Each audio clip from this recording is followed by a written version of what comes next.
The email from my father-in-law arrived at 6:38 a.m., nestled between a coupon for photo printing and a client's wedding inquiry. Important family discussion tonight. Dinner at 7. Don't be late. No pleasantries, no explanation, just Robert Morgan's typical directness. Something in my gut twisted as I read it, the same instinct that warns me when a storm is perfect for dramatic photographs but dangerous to chase.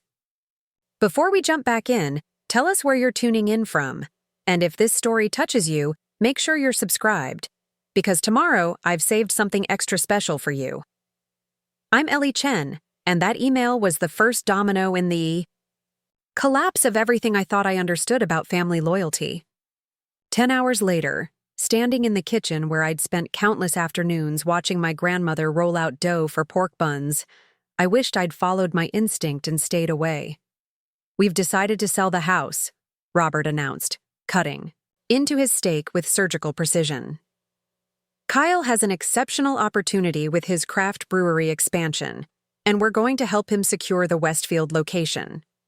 The vintage serving spoon I'd been using to dish out green beans, the same one my grandmother had placed in my small hands when teaching me to serve guests properly, clattered against the ceramic dish. "Your what?" My voice sounded distant, to my own ears. Diana, my mother-in-law, quickly dabbed her lips with her napkin. "The Westfield property is perfect for Kyle's upscale brew concept. Prime foot traffic, existing bar infrastructure." "Mom, I've got this," Kyle interrupted, leaning back in his chair with that familiar self-satisfied smile. "We're talking artisanal small-batch brewing, food pairings from local chefs, exclusive tasting events. It's going to revolutionize Riverdale's craft beer scene." I held up my hand, unable to process anything beyond the first announcement. "You're selling my grandparents' house? This house? The one we're sitting in right now?" Mark, my husband, reached for my hand under the table. His palm was sweaty. He knew. He'd known before we arrived. "Ellie?" Robert set down his knife and fork, using the same patient tone he employed when explaining simple concepts to people he considered slow learners. "This house has been in our family for decades." "My family," I corrected automatically. "My grandparents' house." "Which became part of our family when your grandmother sold it to us after your grandfather passed," Diana interjected. "We've maintained it for 15 years. At a substantial discount," I reminded her. "Because she wanted me to still have access to my childhood home." Kyle sighed dramatically. "Are we really going to argue about ancient history? The point is, this location is worth a fortune now that Oak Hill is becoming the hot neighborhood. The brewery needs capital, and this house is just sitting here underutilized." I turned to look out the window at the massive oak tree, its branches framing the garden shed where my grandfather had first taught me to develop photographs. The darkroom was still there, preserved exactly as he'd left it. "What about my photography? Equipment? The darkroom? All my childhood photos stored in the attic?" "We'll help you move everything to your apartment," Diana offered quickly. "Mark says you've been talking about converting that extra closet into a darkroom anyway." I shot my husband a betrayed look. "That closet is barely big enough for my winter coats, let alone an enlarger and developing trays." An uncomfortable silence fell over the table. Mark stared at his plate. "Look, sis," Kyle finally said, breaking the tension. "Change happens. You need to stop clinging to the past. This is a business decision." Something inside me snapped. "A business decision? This is the house where I learned to ride a bike on that driveway. Where I spent every Christmas morning opening presents in that living room. Where I cried for days after my parents' accident. Where I stayed with my grandmother until she got too sick to live alone. But sure, let's trade all that for your latest get-rich-quick scheme."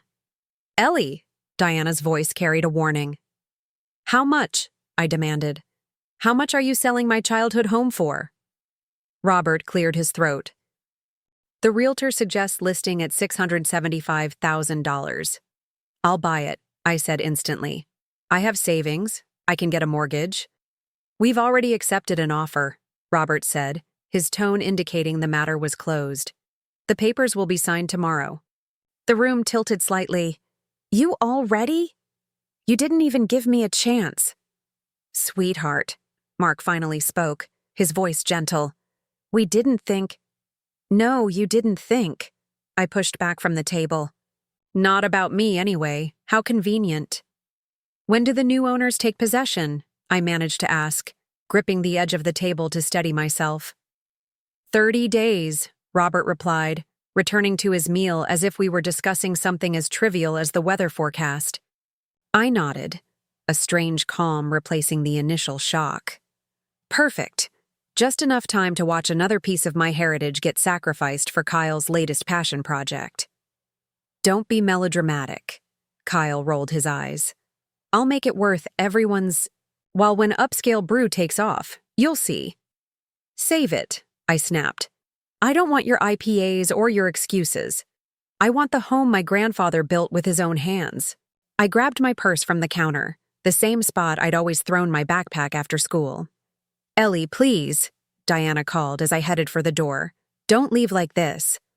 I paused in the doorway, my hand on the frame where pencil marks still tracked my growth from age 6 to 16. "You know what hurts the most?" I turned back to face them. "You didn't even consider me. Didn't think about what this house means to me. It's always been about Kyle, his dreams, his ventures, his failures. Well, congratulations on funding another one of his brilliant ideas." "That's not fair," Kyle protested. "Life isn't fair," I replied, meeting his eyes. "But don't worry, big brother. I'm sure this time your brilliant plan will succeed. And if it doesn't, there's always your parents' retirement fund to fall back on, right?" I walked out before anyone could respond, letting the screen door slam behind me. A sound so familiar it had been the soundtrack of my childhood summers. In my car, I gripped the steering wheel until my knuckles turned white, fighting the urge to scream or cry or both. Through the windshield, I could see the Thompson house across the street, its "for sale" sign freshly planted in the lawn. An idea began forming in my mind. If I couldn't save my grandmother's house, maybe I could do something else. Something that would make all of them understand exactly what they'd sacrificed. I pulled out my phone and called my best friend. "Jasmine, it's me. Remember that former church building on Willow Street you showed me last month? I want to make an offer. Today." The expression on Jasmine's face was priceless. We were sitting on her back deck 2 days later, the evening air heavy with jasmine and honeysuckle from her carefully tended garden. "You bought the Willow Street Arts Center," she repeated, setting down her wine glass carefully. "Just like that." "My offer was accepted this morning," I confirmed, a strange mix of determination and terror swirling in my stomach. "It needs work, but the bones are good." "And you're planning to turn it into a community photography center? Just like that?" I leaned forward, pulling up the rough business plan I'd been working on for the past 48 sleepless hours. "It's perfect. Just 5 separate studio spaces, that amazing skylight in what used to be the sanctuary, the basement darkroom possibilities." "Ellie," Jasmine cut in, her realtor's pragmatism breaking through my enthusiasm. "Have you actually run the numbers on this? That building needs at least $100,000 in renovations before it's usable." I slid my laptop toward her. "I've been working on nothing else since that dinner. Look." As she scrolled through my spreadsheets, proposed budgets, and market research, her professional skepticism slowly gave way to intrigue. "There's nothing like this in Riverdale," I explained. "Not since the community college closed their darkroom. People need a place to learn traditional photography, to connect with other artists. I can offer studio rentals, classes for kids, and adults, exhibition space. And it's just coincidentally located 3 blocks from your grandparents' house?" Jasmine raised an eyebrow. Preparing and narrating this story took us a lot of time, so if you are enjoying it, subscribe to our channel. It means a lot to us. Now back to the story. The one Kyle is turning into his brewery headquarters? 4 blocks, I corrected, avoiding her knowing look. And that's beside the point. Is it? She handed back my laptop. Be honest with me, Elle. Is this about creating something meaningful? Or is it about showing Kyle and your in-laws that you can succeed where he'll probably fail? Before I could answer, the sliding glass door opened and Jasmine's neighbor Rachel poked her head out. Sorry to interrupt, but I couldn't help overhearing. Are you really starting a photography center at the old Willow Street Church? That's the plan, I replied, surprised. Rachel stepped onto the deck. My daughter Lucy is obsessed with photography. She's been begging me to find somewhere that teaches actual film developing since her high school cut their arts program. See? I gestured toward Rachel triumphantly. This is exactly why— Your phone's been lighting up, Jasmine interrupted, nodding toward my cell. 3 missed calls from Mark. 1 text. Please call me, we need to talk. I silenced it and turned it face down on the table. You'll have to talk to him eventually, Jasmine said gently. No, I really don't. I stood up and walked to the railing, looking out over the twilight-shadowed yard. They made their choice. Now I'm making mine. Rachel cleared her throat. Well, if you need any help with the photography center, I teach design at the community college. I'd love to be involved. I turned back, surprised once again. Really? Absolutely. The students need exhibition space, and I could coordinate some workshops. Jasmine watched me over the rim of her wineglass. See? This is already bringing people together. The next morning, I met Leo Kim, my contractor, at the Willow Street building. Standing in the soaring main room with light streaming through the stained glass windows, I felt a surge of rightness that pushed away any lingering doubts. The electrical needs a complete overhaul, Leo was saying, tapping on his tablet. And there's some water damage in the north wing, but the structural elements are solid. Whoever built this place built it to last. Like my grandfather, I murmured, running my hand along the worn wooden banister of the central staircase. What was that? Leo asked. Before I could respond, a familiar voice called from the entrance. So this is where you've been hiding. Mark stood in the doorway, silhouetted against the morning light. His shoulders were slumped in the way they always were when he was caught between family loyalties. I'm not hiding, I replied coolly. I'm working. He stepped inside, looking around with genuine curiosity. What is this place? The future home of Frame and Focus, I said, unable to keep the pride from my voice. A community arts and photography center. You bought a building? His eyes widened. Ellie, that's a huge decision to make without consulting my spouse? I finished for him. You mean like the huge decision to sell my childhood home without consulting me? Mark winced. I deserved that. Leo, sensing the tension, muttered something about checking the roof and made a swift exit. Mom and Dad are worried about you, Mark said after an awkward silence. You haven't answered any of their calls. I've been busy. I gestured around the space. Starting a business takes focus. Is that what this is about? Competing with Kyle? I laughed, but it came out harsher than intended. Not everything revolves around your brother, Mark. Some of us actually create things that help people, not just ways to get drunk on overpriced beer. That's not fair. No?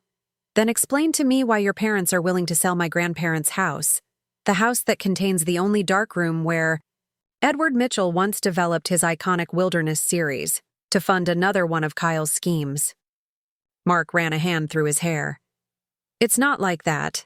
Kyle has investors this time, real ones. Like the investors for that food truck venture last year, or the cryptocurrency opportunity that emptied his savings. Ellie, please. No. Mark. I took a deep breath. I've spent my entire relationship with your family being the practical one, the responsible one, while everyone bends over backward to support Kyle's dreams. Well, now I have a dream too. The difference is, Mine will actually help people, not just serve them alcohol.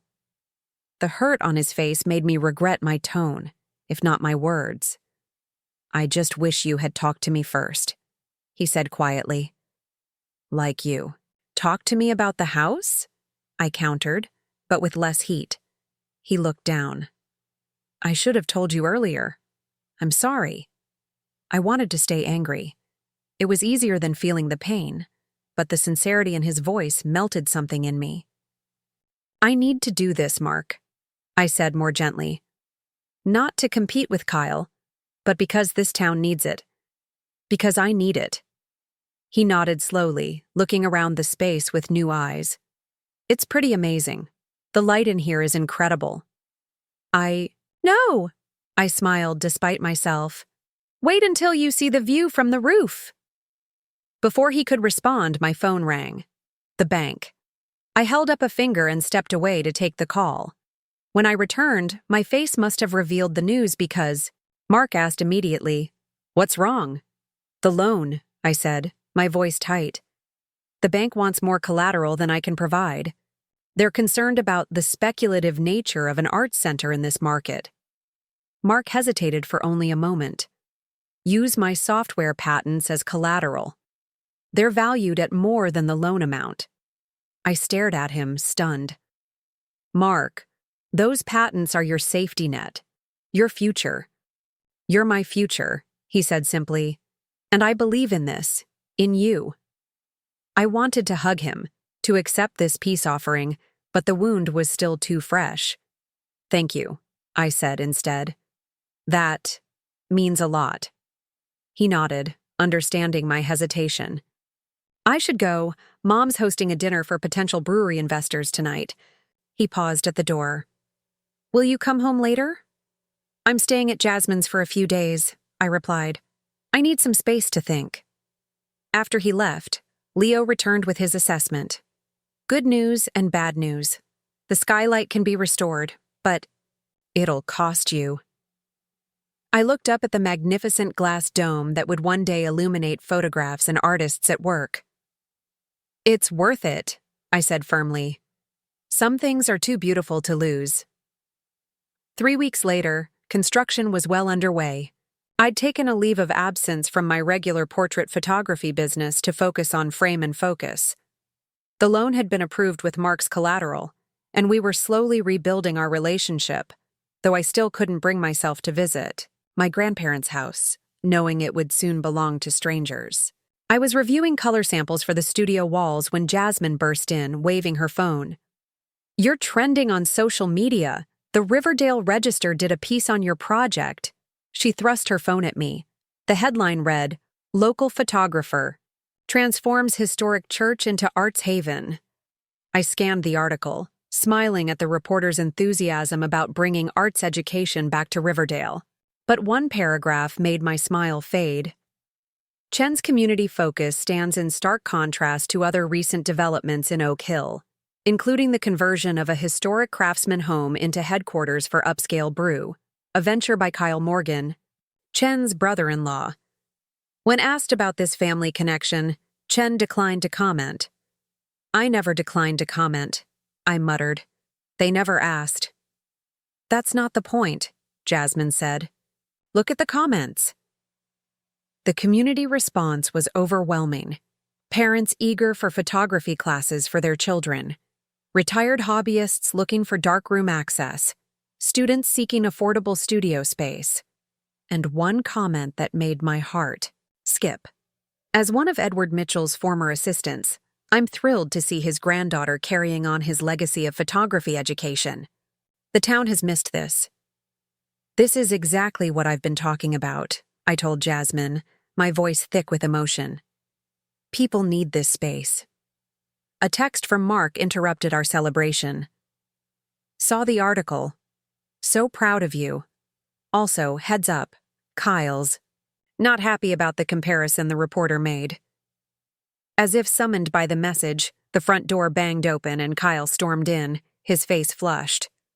"What the hell, Ellie?" He waved his phone at me. "Trying to make me look bad in the local paper. Now?" "I didn't say a word about you or your brewery," I replied calmly. The reporter drew their own conclusions. You could have mentioned that Upscale Brew will include a gallery space for local artists, he fumed. That we're part of the cultural revival, too. I raised an eyebrow. Is that in your business plan? Now? First I've heard of it. It was always... He stopped, looking around the space with new eyes. The renovation was already transforming the church, with its soaring ceilings now accentuated by dramatic lighting tracks, the original woodwork restored to a warm glow. This is actually impressive, he admitted reluctantly. Thanks, I said, surprised by his candor. But you're still competing with me, he added, his competitive nature reasserting itself.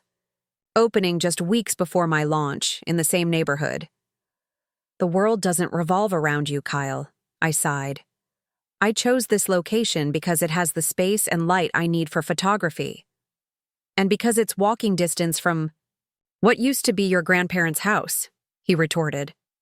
Before I could respond, Leo appeared with an urgent expression. Ellie, we have a problem. The electrician found serious code violations in the previous wiring. We need to gut all of it. We're talking an additional $25,000 minimum. My stomach dropped. The contingency fund wouldn't cover that much. Kyle watched my face fall with an unreadable expression. Cutting corners on safety inspections? Not very community-minded of you. Get out, I said quietly. To my surprise, he didn't argue. At the door, he paused. You know, if you had just supported my brewery from the beginning, maybe Mom and Dad wouldn't have needed to sell the house. The accusation hit like a physical blow. After he left, Jasmine put her arm around my shoulders. He's just trying to get under your skin. Don't let him. What if he's right? I whispered. What if my constant criticism pushed them into making this decision? Stop, Jasmine said firmly. You've supported Kyle through countless failed ventures. You're allowed to have your own dream without apologizing for it. I nodded, but the seed of doubt had been planted. That night, alone in Jasmine's guest room, I scrolled through old photos on my phone, snapshots of my grandparents' house through the years. The Christmas when Kyle and Mark had hung lights all along the roofline as a surprise for me. The summer we'd all repainted the porch together, ending in a paint fight that left more color on us than on the wood. My phone buzzed with a text from Diana. We miss you. The house misses you. I didn't respond, but I cried myself to sleep. The next morning, I arrived at Frame and Focus to find Victor Torres, my grandfather's former lawyer, waiting on the steps. Victor! I hurried forward to hug the man who'd been a fixture at my grandparents' dinner table for decades. What brings you here? Your passion project, he smiled, gesturing to the building. And some unfinished business from your grandfather. Inside, over coffee in what would soon be the cafe area, Victor placed a leather portfolio on the makeshift table. Edward asked me to give you this when the time was right. With everything happening with the house and this new venture of yours, it seems the time has come. I opened the portfolio with trembling fingers. Inside was a deed and a letter dated just weeks before my grandfather's death, nearly 16 years ago. My dearest Ellie, the letter began in my grandfather's distinctive handwriting. By the time you read this, the house will have been in the Morgan family's care for some time. What they don't know, what no one knows but Victor and myself, is that when I arranged the sale, I made you a silent co-owner. My coffee cup clattered against the table. What? Victor nodded. Edward knew how much that house meant to you. He arranged for 49% ownership to be placed in a trust for you, accessible when you turned 30 or when the house was to be sold, whichever came first. But I'm 32, I said, confusion mixing with the shock. Why didn't you tell me when I turned 30? The trust had a specific condition, that you not be told unless the house was in jeopardy. Edward didn't want to create family tension unnecessarily. Victor's eyes twinkled. Your grandfather was many things, but subtle wasn't one of them. I stared at the deed, trying to process the implications. So the sale to the new buyers cannot proceed without your signature, Victor confirmed. As a co-owner, you have right of first refusal. Emotions crashed through me. Vindication, shock, and a strange sense of my grandfather's presence, as if he'd reached across time to protect both me and his beloved home. Does this mean I can stop the sale entirely? Victor's expression grew serious. You could, legally speaking. But before you make any decisions, consider what that would mean for your family relationships. Some battles win the war but lose the peace, if you understand me. I nodded slowly, my mind racing with possibilities. I need to think. Of course. Victor gathered his papers. Edward always said you had not just his eye for photography, but his strategic mind as well. He'd be proud of what you're building. Here. After he left, I sat motionless, staring at the deed that changed everything. I'd been so focused on my pain, on creating something new from the ashes of what I'd lost, that I'd never considered I might be able to save my childhood home after all. But at what cost? The renovation of Frame and Focus had consumed most of my savings. Even with my ownership stake, I couldn't afford to buy out the Morgans' share of the house. And using this legal surprise as a weapon would only deepen the family wounds. My phone buzzed with a text from Leo. Electrical estimate confirmed. $30K, not $25K, need decision by tomorrow. I closed my eyes, feeling the weight of two dreams pulling me in opposite directions. My childhood home or my future vision. The past or the possibility. The sound of the front door opening made me look up. Mark stood there, holding a folder, and wearing an expression I couldn't quite read. Your contractor called me about the electrical issues, he said without preamble. I have a solution. He sat across from me and opened the folder, revealing financial projections and partnership agreements. I've been thinking about this ever since I saw what you're creating here, he continued. What if we combine resources, my software expertise, your artistic vision? We could expand the Frame and Focus concept to include digital media labs, virtual reality photography experiences, online education platforms. I stared at him. You want to be part of this? I want to be part of something that matters, he said, simply. And this matters, Ellie. To you, to the community, and to me. The sincerity in his eyes made my throat tighten. I slid the deed across the table to him. There's something you should know. I watched as confusion, shock, and finally understanding passed across his face as he read the document. You're co-owner of the house, he said, his voice hollow. All this time. I just found out this morning, I assured him. Victor brought the papers. Mark's expression was unreadable. So you could block the sale, stop the brewery headquarters. I could, I agreed quietly. But that's not what I want. What do you want, Ellie? The question hung between us, weighted with all that had happened in the past weeks. I took a deep breath. I want to stop fighting. I want to build something that honors my grandfather's legacy without destroying our family in the process. Mark reached across the table and took my hand. Then let's figure this out, together. That night, we invited Robert, Diana, and Kyle to meet us at Frame and Focus. The main room was illuminated by temporary construction lights, creating dramatic shadows across the partially renovated space. When they arrived, Diana immediately tried to hug me. I stiffened but didn't pull away. What's this about? Robert asked, looking around with grudging appreciation at the work in progress. I placed the deed on a makeshift table in the center of the room. Before we discuss anything else, you need to see this. As Robert read the document, his face paled. This isn't possible. It's not only possible, it's legally binding, Victor confirmed, stepping forward from where he'd been waiting in the shadows.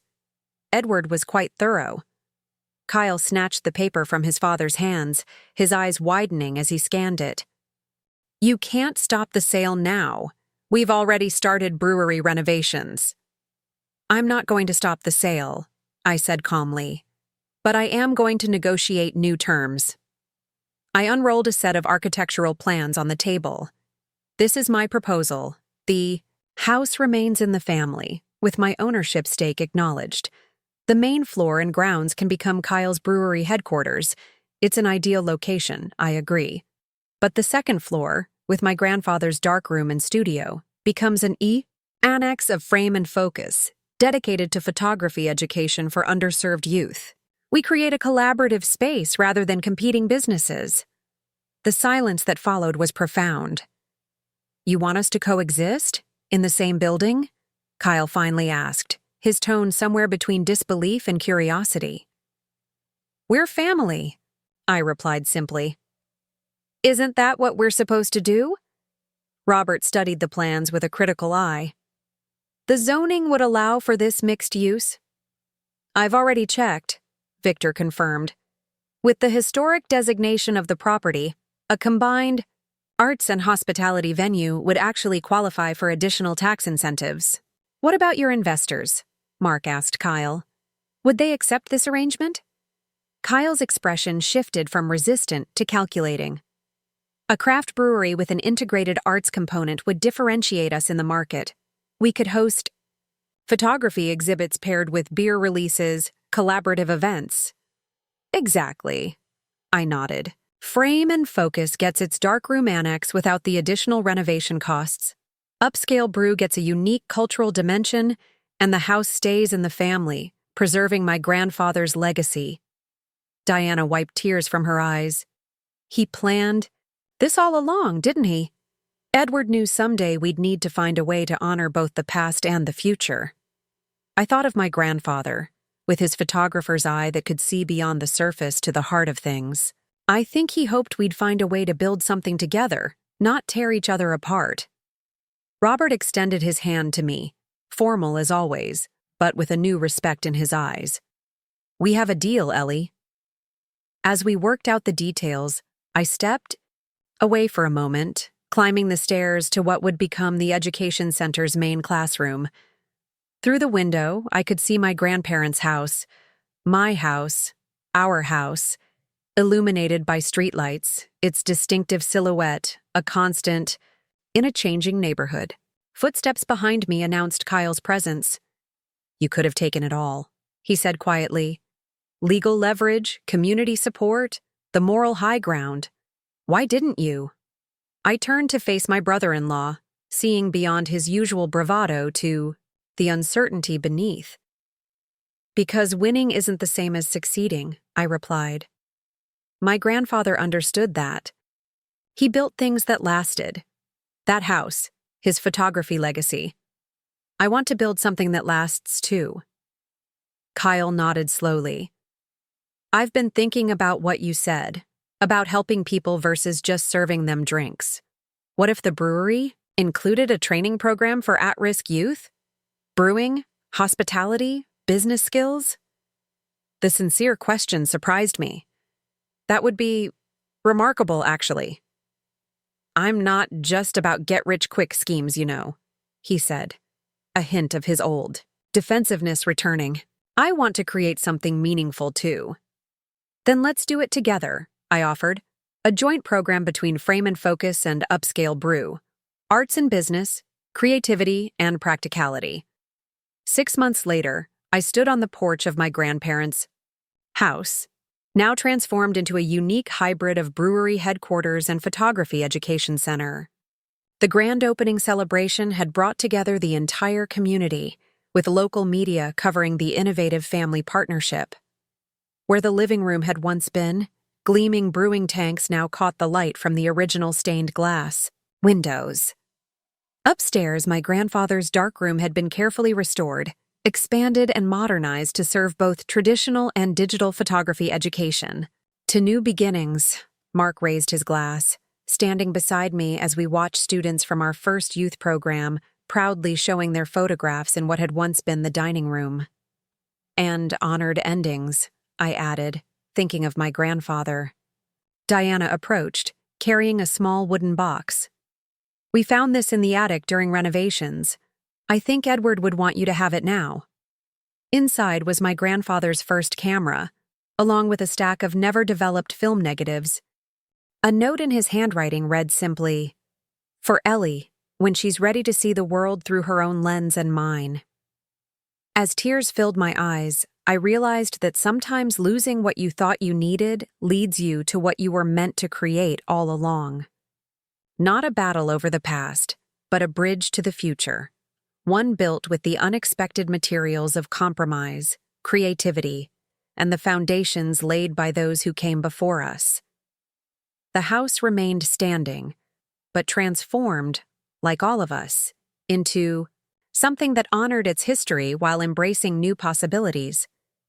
And in that transformation, I found not just peace with my family, but a deeper understanding of my grandfather's most important lesson, that the most powerful images are those that tell the truth about both what was and what could be.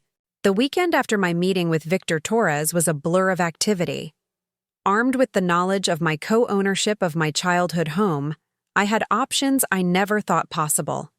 But making the right choice, one that would honor my grandfather's legacy without destroying what remained of my relationship with Mark's family, required careful thought.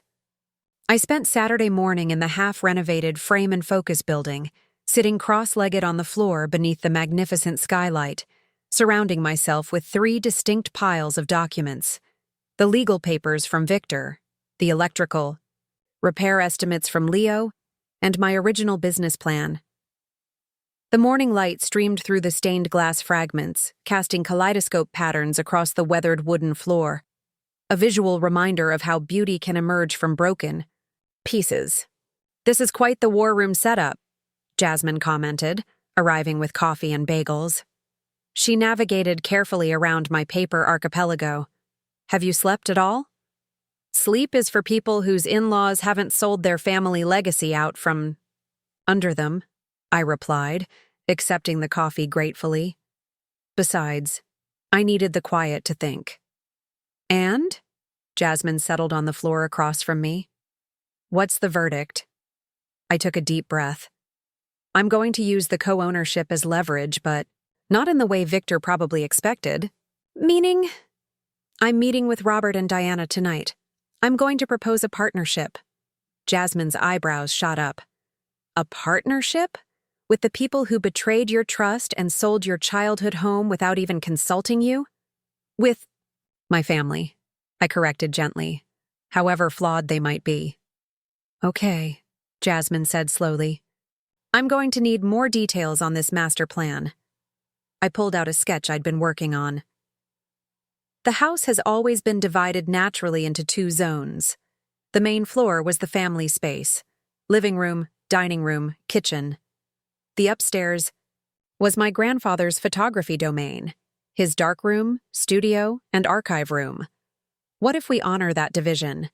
Kyle gets the main floor for his brewery headquarters. I get the upstairs for a Frame and Focus annex focusing on photography education. Jasmine studied the rough sketch. "And you think Kyle will go for sharing his precious brewery space?" "He might not have a choice," I replied, tapping Victor's legal document. "But more importantly, I think it actually makes sense for both of our businesses. Kyle gets a unique cultural dimension for his brewery, and I get to preserve my grandfather's darkroom without the additional renovation costs." "It's elegant," Jasmine admitted. "If your in-laws are rational people." I laughed without humor. "That's the part I'm not sure about." My phone rang, Mark calling again. After our confrontation at Frame and Focus, we'd been circling each other, cautiously, neither quite ready to bridge the gap that had opened between us. This time, I answered. "Hey," his voice was tentative. "Leo called me about the electrical issues. 30,000 is steep." "It is," I agreed, wondering why my contractor was discussing my financial challenges with my husband. "I've been thinking," Mark continued, "what if I helped? Not just with money, but with expertise. My software experience could add a digital component to your photography center, virtual galleries, online education platforms. We could make Frame and Focus both traditional and cutting edge. The sincerity in his voice caught me by surprise. You want to be part of this? I do, he said simply. I should have supported you from the beginning. I'm sorry, Ellie. The apology loosened something tight in my chest. There's something you should know before we discuss this further. Can you meet me at Frame and Focus in an hour?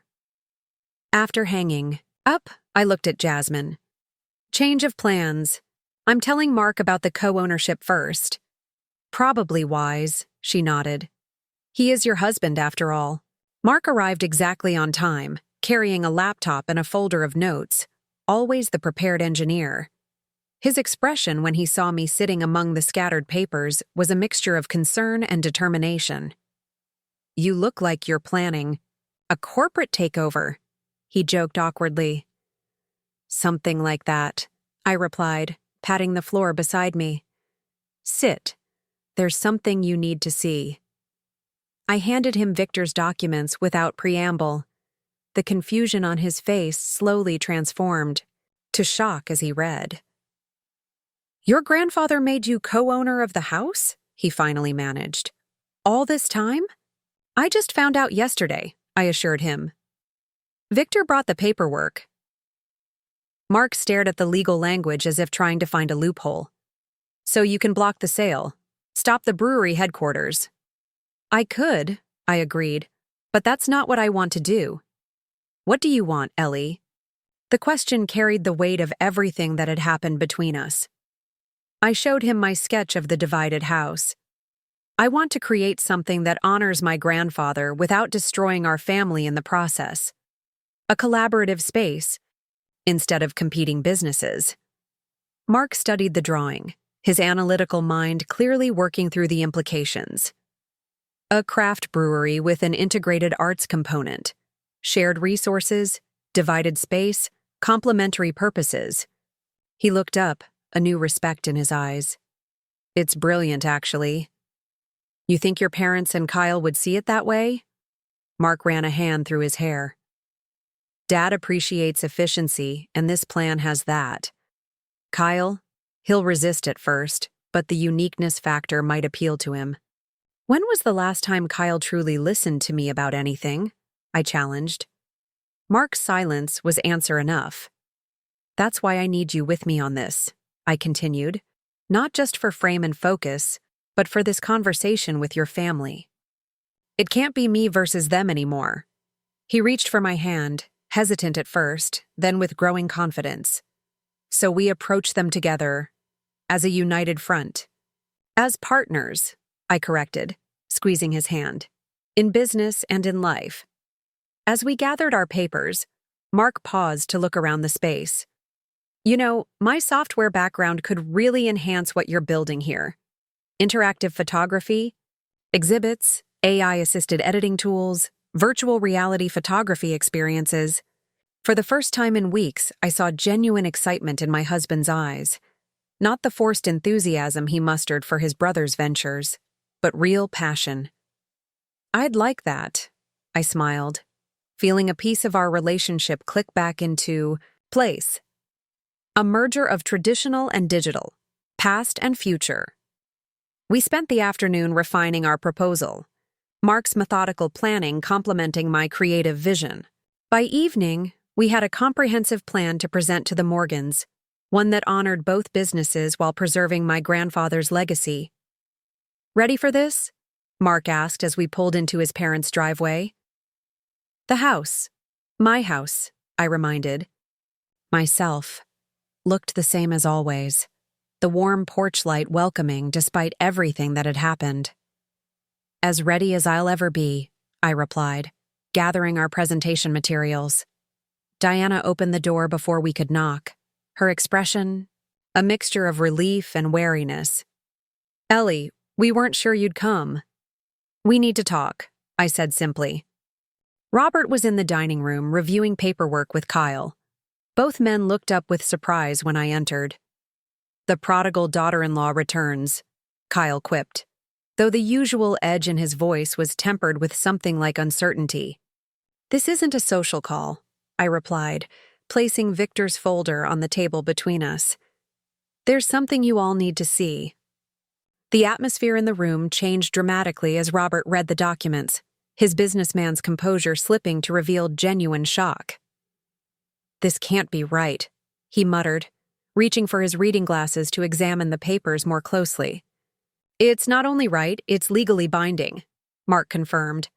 Victor Torres verified everything. My grandfather-in-law was quite thorough. Kyle snatched the papers from his father's hands, his eyes widening as he scanned them. You've been co-owner all this time?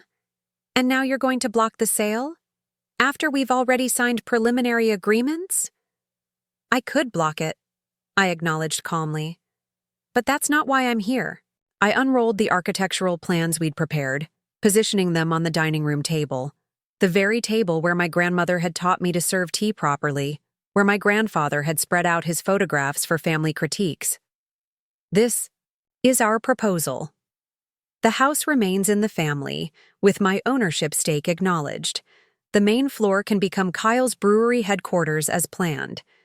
But the second floor, with my grandfather's darkroom and studio, becomes an annex of frame and focus, dedicated to photography education. The silence that followed was deafening. Robert recovered first, his businesslike demeanor reasserting itself as he studied the plans with calculated interest. A shared space? How would that work practically?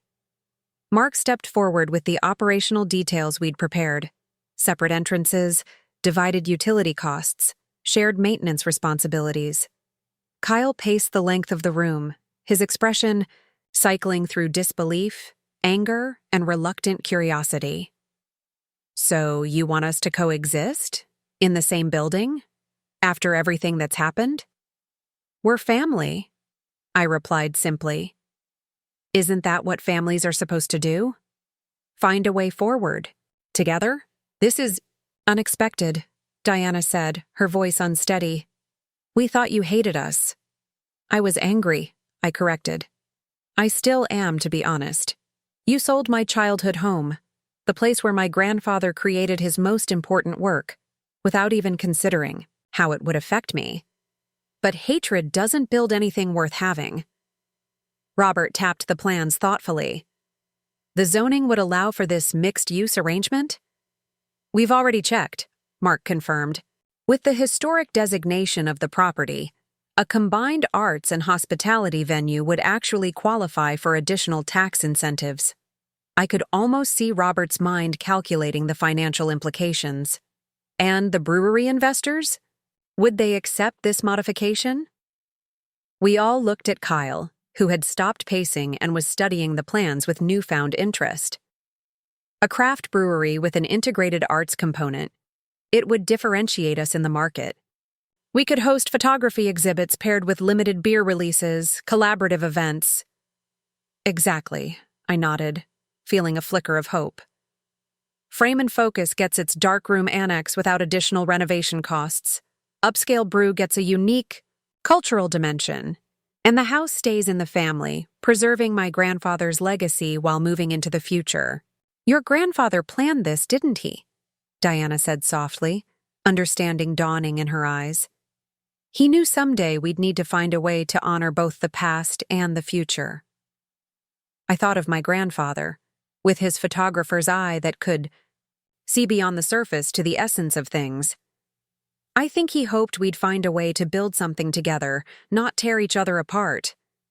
Kyle's resistance was visibly crumbling. The upstairs would be completely separate. My brewery clients wouldn't have photography students wandering through. Separate entrances, separate operations, Mark confirmed, but with the option for collaborative events when it makes sense for both businesses.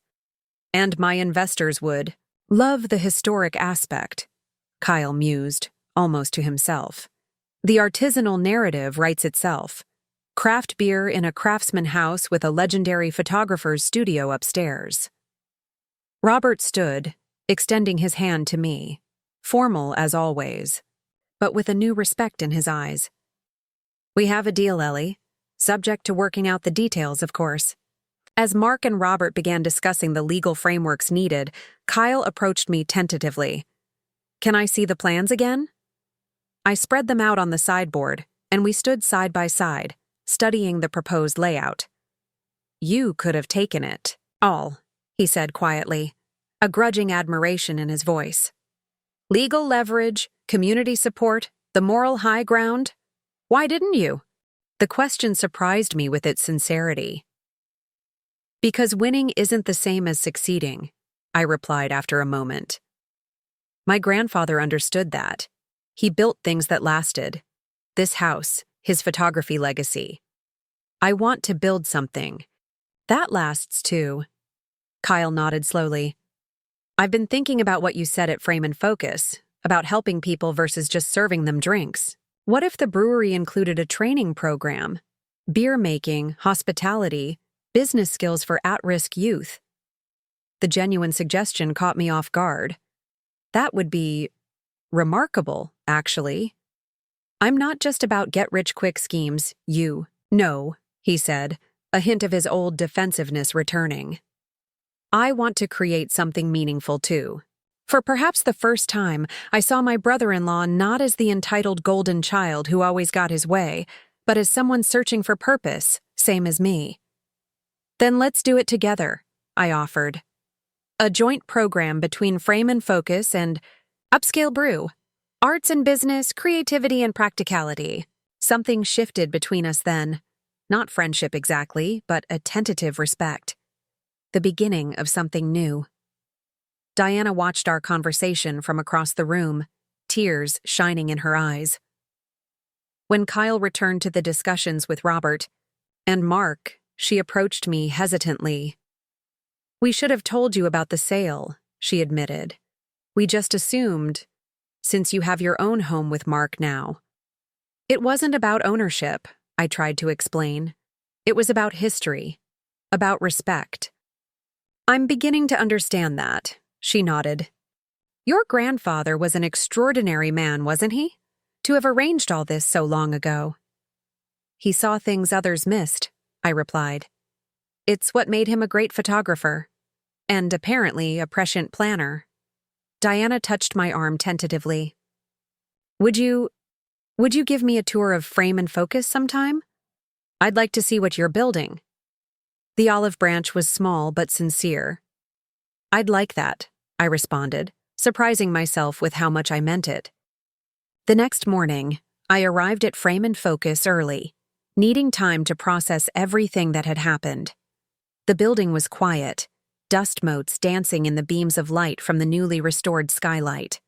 Leo and his team wouldn't arrive for another hour. I climbed to the second floor and stood by the window overlooking Willow Street. From this vantage point, I could just see the roofline of my grandparents' house 4 blocks away. 2 buildings, 2 visions, now interwoven in ways I never could have imagined. My phone rang, Jasmine calling for an update. "They agreed," I told her without preamble. "The partnership plan is moving forward." "All of them? Even Kyle?" Her disbelief was evident. "Even Kyle," I confirmed. "He's actually suggesting a joint training program for at-risk youth, brewing and photography skills combined." "Well, I'll be damned," Jasmine laughed. "Maybe there's hope for him yet. Maybe there's hope for all of us," I mused. After hanging up, I opened my laptop to review the day's construction schedule, but found myself drawn instead to my grandfather's photography portfolio website, which I'd maintained since his death. His black and white images of Riverdale in the 1960s and 70s still resonated, capturing a community in transition, finding beauty in unexpected moments and overlooked places. One photograph in particular caught my attention. The Willow Street Church, now Frame and Focus, photographed in 1972, its stained glass windows illuminated from within, a beacon in the evening darkness. The caption read, "Light finds a way through broken pieces." I'd seen the image countless times, but never fully appreciated its connection to my current situation. My grandfather had photographed the building I now owned, decades before I was born. Another piece of his legacy quietly waiting for me to discover it. The sound of footsteps on the stairs interrupted my thoughts. Mark appeared, carrying 2 coffees and a bakery bag. "Peace offering," he said, holding them out. "Cinnamon rolls from Martinelli's. Your favorite." "You didn't have to do that," I said, accepting the coffee gratefully. "I wanted to," he replied, settling beside me on the window ledge. "Besides, we have a lot to discuss. Dad's lawyers are already drafting the partnership agreement for the house." That was fast. "Dad doesn't waste time when he sees a good business opportunity," Mark smiled ruefully. "And speaking of opportunities, I've been thinking more about the digital component for Frame and Focus." He opened his laptop, showing me mock-ups for interactive exhibits, virtual galleries, and photography education apps, clearly the result of a late night's work. "These are amazing," I said, genuinely impressed. "When did you have time to do all this?" "Couldn't sleep," he admitted, too excited about the possibilities. I studied my husband's face, seeing enthusiasm that had been missing for months, maybe years. "You really want to be part of this, don't you?" "I do," he nodded. "I've spent so long helping Kyle with his ventures and doing corporate software, projects that I'd forgotten what it feels like to work on something that actually matters." The honesty in his voice touched something deep within me. "Partner," I said, extending my hand formally. "Partner," he agreed, taking it, then pulling me into an embrace that felt like coming home. The weeks that followed were a whirlwind of activity. The partnership agreement for the house was finalized, with Victor Torres overseeing the legal details to ensure my grandfather's wishes were honored. Frame and Focus construction accelerated, with the electrical issues resolved through a combination of my new loan, secured with Mark's software patents as collateral, and a historic preservation grant Jasmine had discovered. Most surprisingly, Kyle and I established a fragile but growing working relationship, meeting weekly to coordinate our plans for the shared house space. His resistance transformed gradually into genuine collaboration as he recognized the marketing potential of our unusual partnership.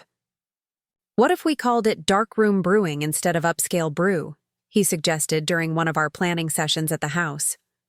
We were sitting on the floor of what had been the living room, now stripped to the studs in preparation for brewery equipment.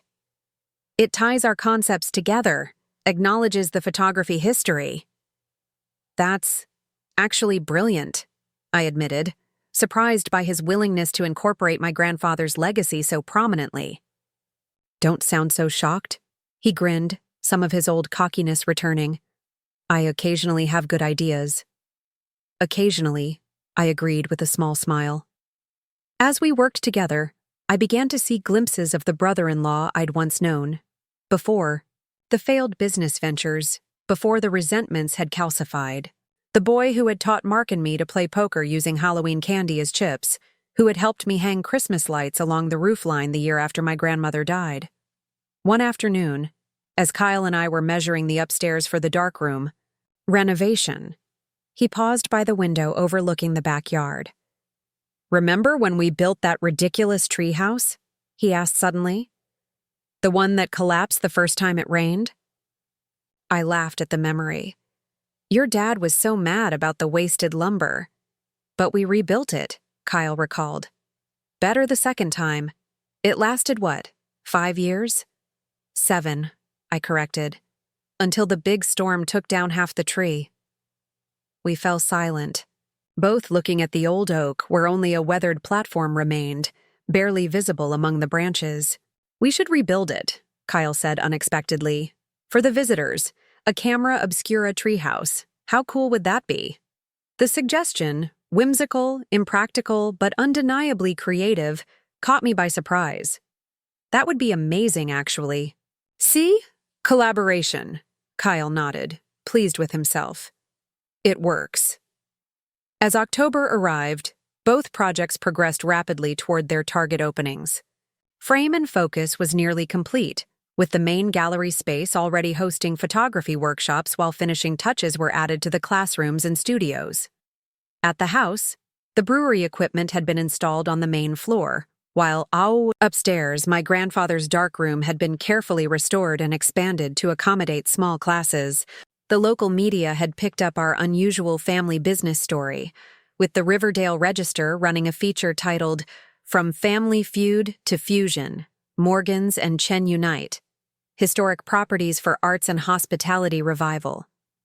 The publicity brought unexpected attention from an organization called the Edward Mitchell Photography Foundation, a group I'd never heard of, dedicated to preserving the work and legacy of photographers from the mid-20th century. "Your grandfather's work is significant," explained Sophia Reeves, the foundation's director, as she toured Frame and Focus. "His documentation of small-town America during periods of social change has historical importance that's only now being fully recognized." "I've always known his work was special," I said, "but I never realized there was an entire foundation devoted to photographers like him." "We've been trying to locate his complete archives for years," Sophia continued. "Rumor has it he had an extensive collection of never-published negatives." The mention of archives sent a chill through me. The attic at the house, I haven't had a chance to fully go through everything with the renovations. That evening, Mark and I ventured into the attic of the Craftsman House, navigating carefully around construction materials. The space was dusty but largely untouched by the renovation work below, filled with carefully labeled boxes of my grandparents' belongings. "Over here," I called to Mark, spotting a row of metal filing cabinets tucked under the eaves. My grandfather's neat handwriting marked each drawer: Riverdale 1960-1965, Mountain Series 1968, City Portraits 1970s. With reverent hands, I opened the drawers, finding thousands of negatives and contact sheets, many of which I'd never seen before. At the back of the bottom drawer was a small wooden box with my name carved into its lid. Inside, I found a first edition Leica camera, my grandfather's first professional equipment, along with a stack of undeveloped film rolls and a sealed envelope. The note inside, written in my grandfather's distinctive hand, read, "My dearest Ellie, if you're reading this, you've found your way back to the heart of our shared passion. These negatives contain my final project, portraits of our town and its people at crossroads moments of decision, change, and growth. I never printed them, feeling the time wasn't right. Perhaps you will know when that time comes. The camera is yours now, to continue our family's way of seeing the world, finding the light in broken places, the beauty in transition. With all my love, grandfather." Tears blurred my vision as I held the camera that had captured so many moments of Riverdale's history and my own family's story. "We need to develop these," I whispered to Mark, "in the original darkroom before we open to the public." "Of course," he agreed, understanding the importance of this discovered treasure. "A private viewing, just family first." Family. The word carried new weight and meaning after everything we'd been through. The following Sunday evening, we gathered in my grandfather's restored darkroom. Mark, his parents, Kyle, Jasmine, and Victor Torres. The space had been meticulously recreated, down to the red safe light that cast its warm glow over the developing trays. With trembling hands, I processed my grandfather's final rolls of film, watching as images appeared like ghosts on the paper submerged in developer solution. The others remained respectfully quiet, witnessing a kind of magic that digital photography could never replicate. One by one, I hung the dripping prints on the line strung across the room. They were extraordinary, candid moments of transformation captured with my grandfather's unerring eye for emotional truth. A young couple receiving keys to their first home, an elderly shopkeeper closing his business after 50 years, a child taking her first steps in the town square. And there, in the middle of the series, was a photograph that made my breath catch. Robert and Diana, much younger, standing on the porch of the Craftsman House the day they purchased it from my grandmother. They looked nervous, but hopeful, Robert's arm protectively around Diana, who was visibly pregnant with Mark. I remember that day. Robert said softly, his usual businesslike facade cracking with emotion. Your grandmother was so kind to us, even though it must have been hard for her to sell after your grandfather died. She wanted the house to stay in the family, Diana added. She made us promise to keep it that way. I looked at the photograph again, seeing not just my in-laws, but a young couple embarking on their own journey, just as Mark and I had done, just as Kyle was attempting to do in his own way. She would be proud of what we're creating here, I said, surprising myself with how much I meant it. All of us together. The last print I developed stunned us all into silence. My grandfather had somehow captured an image of me as a child, sitting in his darkroom, watching with wonder as a photograph emerged in the developing tray. The perspective was impossible. He couldn't have taken the picture while also showing himself teaching me, until Victor explained. He rigged a remote timer, the lawyer said, examining the print.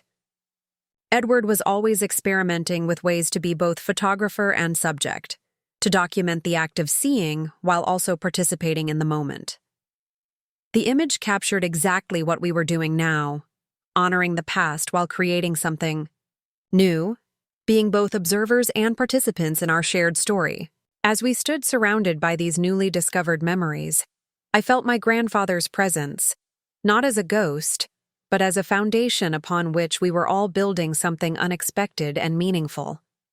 To Edward, Victor raised an imaginary glass, who saw further than any of us.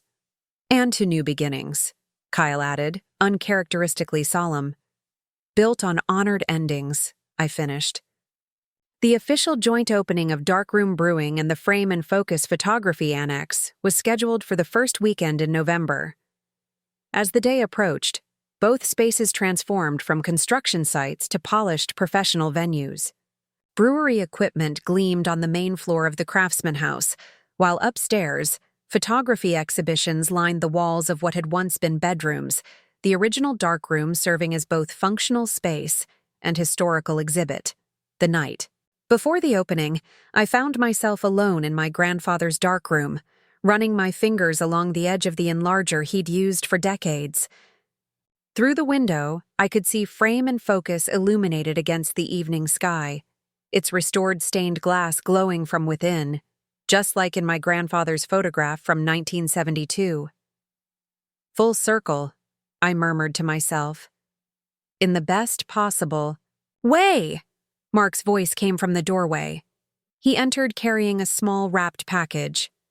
Early opening gift. I wanted you to have it privately. Inside was a framed document, the original deed to the house, with my grandfather's and Victor's signatures, and a new edition, official partnership papers with all our names, Robert, Diana, Kyle, Mark, and mine, each signature representing a piece of the journey that had brought us here. I had it custom framed, Mark explained. The house's past and future together. I traced the signatures with my fingertip. Thank you for this and for standing with me through everything.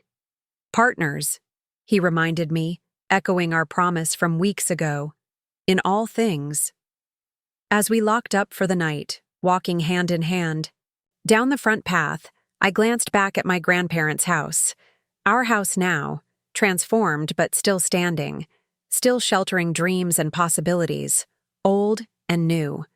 Tomorrow would bring the public, the media, the beginning of our shared venture.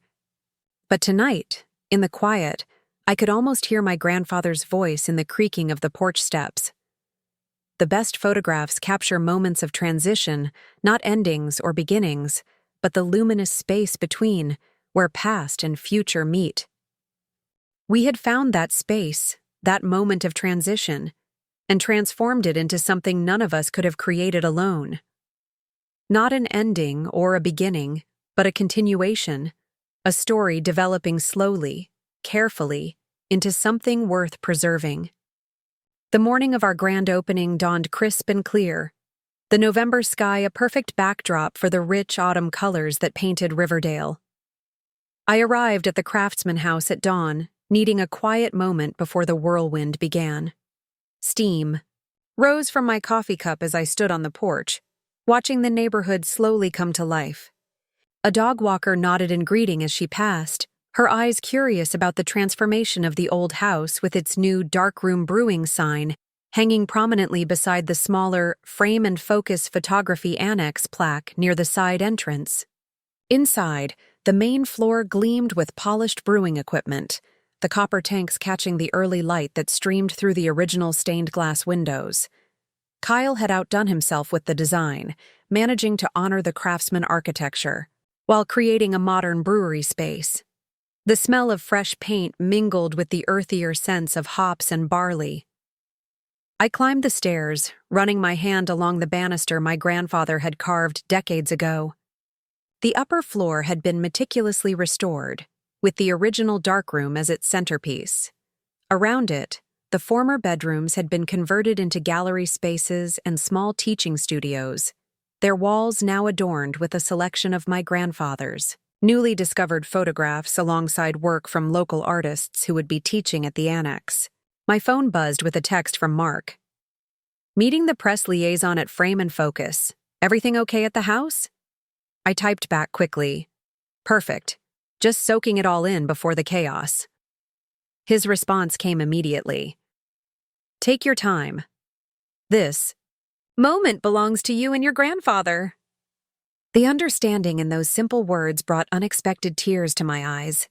Mark had transformed through this journey as much as I had, finding his own creative purpose in our shared vision, rather than continuing to exist in the shadow of his brother's ventures. My moment of reflection was interrupted by the sound of the front door opening.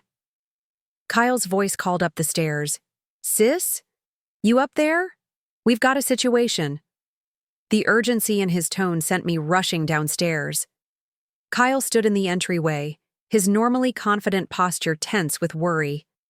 Behind him, two men in business suits looked impatient. "These gentlemen are from Riverview Investments," Kyle explained quickly. "Apparently, there's some confusion about our loan terms." The taller of the two men stepped forward, extending a folder. "Not confusion, Mr. Morgan. Clarification.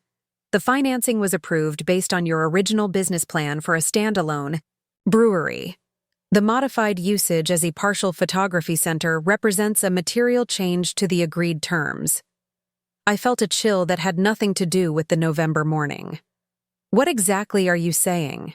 "I'm saying," the man continued, his tone professionally detached, "that unless the property returns to its originally proposed use, we'll need to recall the loan, immediately." Kyle's face had drained of color. "That's not possible. We're opening today.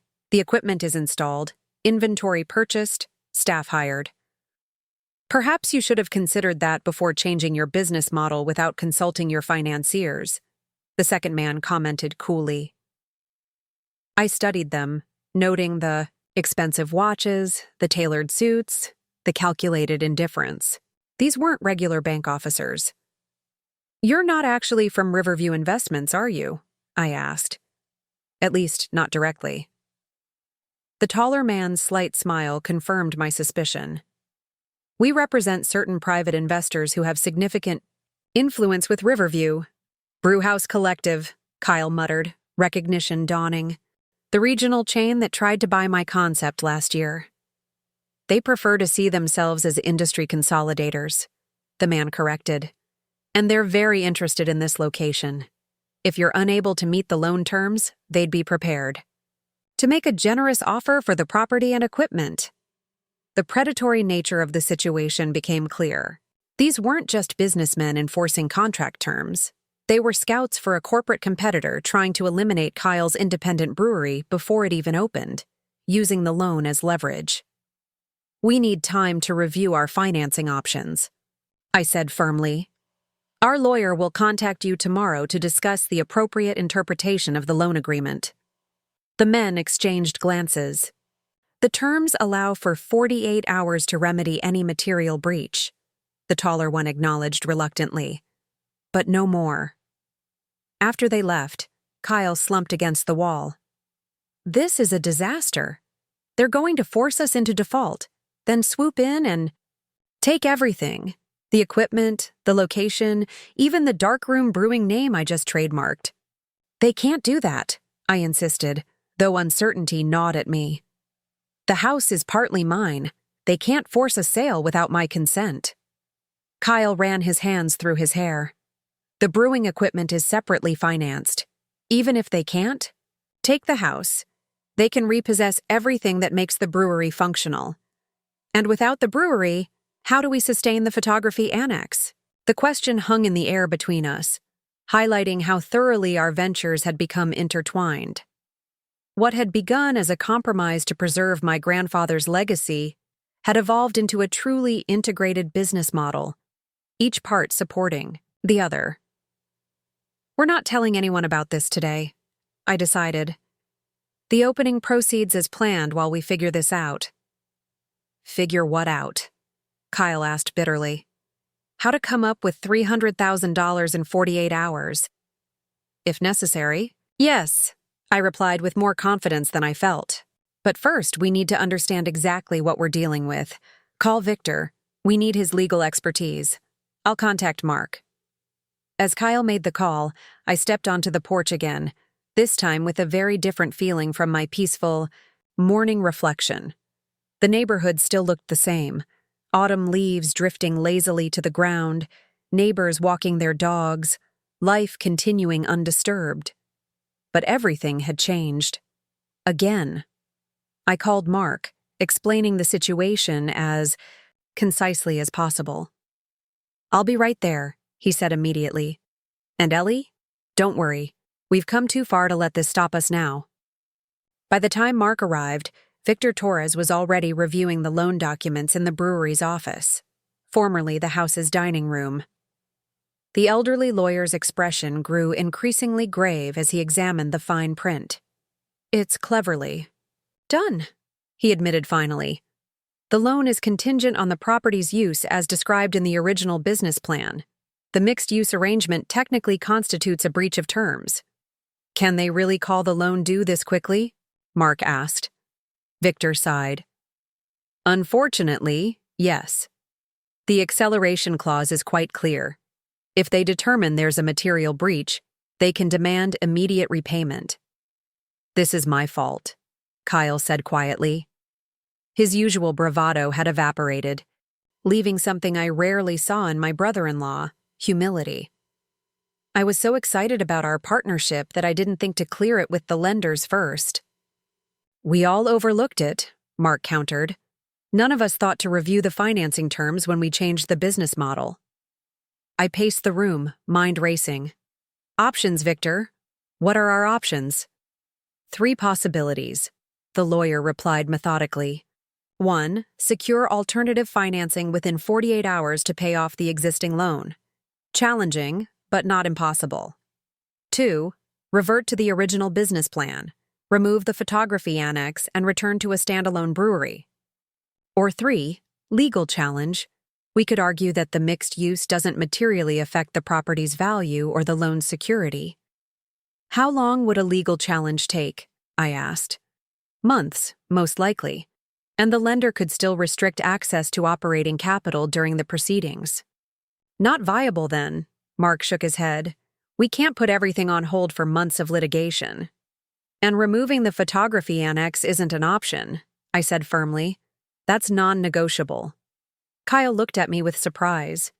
Even if it means losing everything? The brewery and the annex? My grandfather protected his legacy for a reason, I replied. I won't be the one to dismantle it. An uncomfortable silence filled the room as the reality of our situation sank in. We had less than 48 hours to secure financing for a hybrid business model that conventional lenders might view as risky, especially with the opening day already upon us. I have some savings, Mark offered. Not enough to cover the full amount, but it's a start.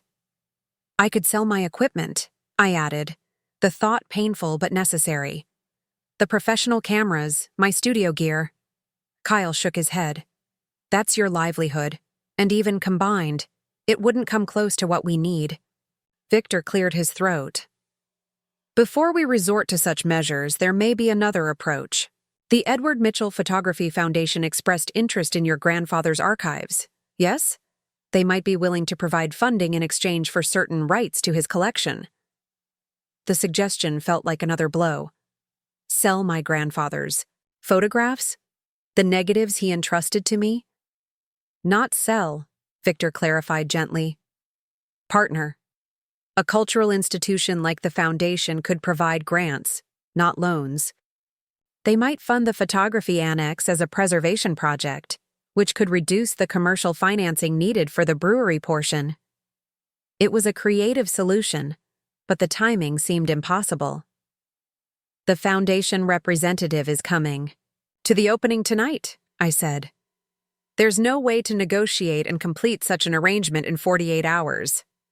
Perhaps not, Victor acknowledged.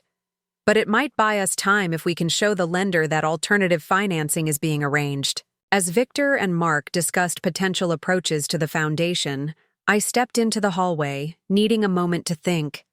The house felt different now, heavy with the possibility of another loss.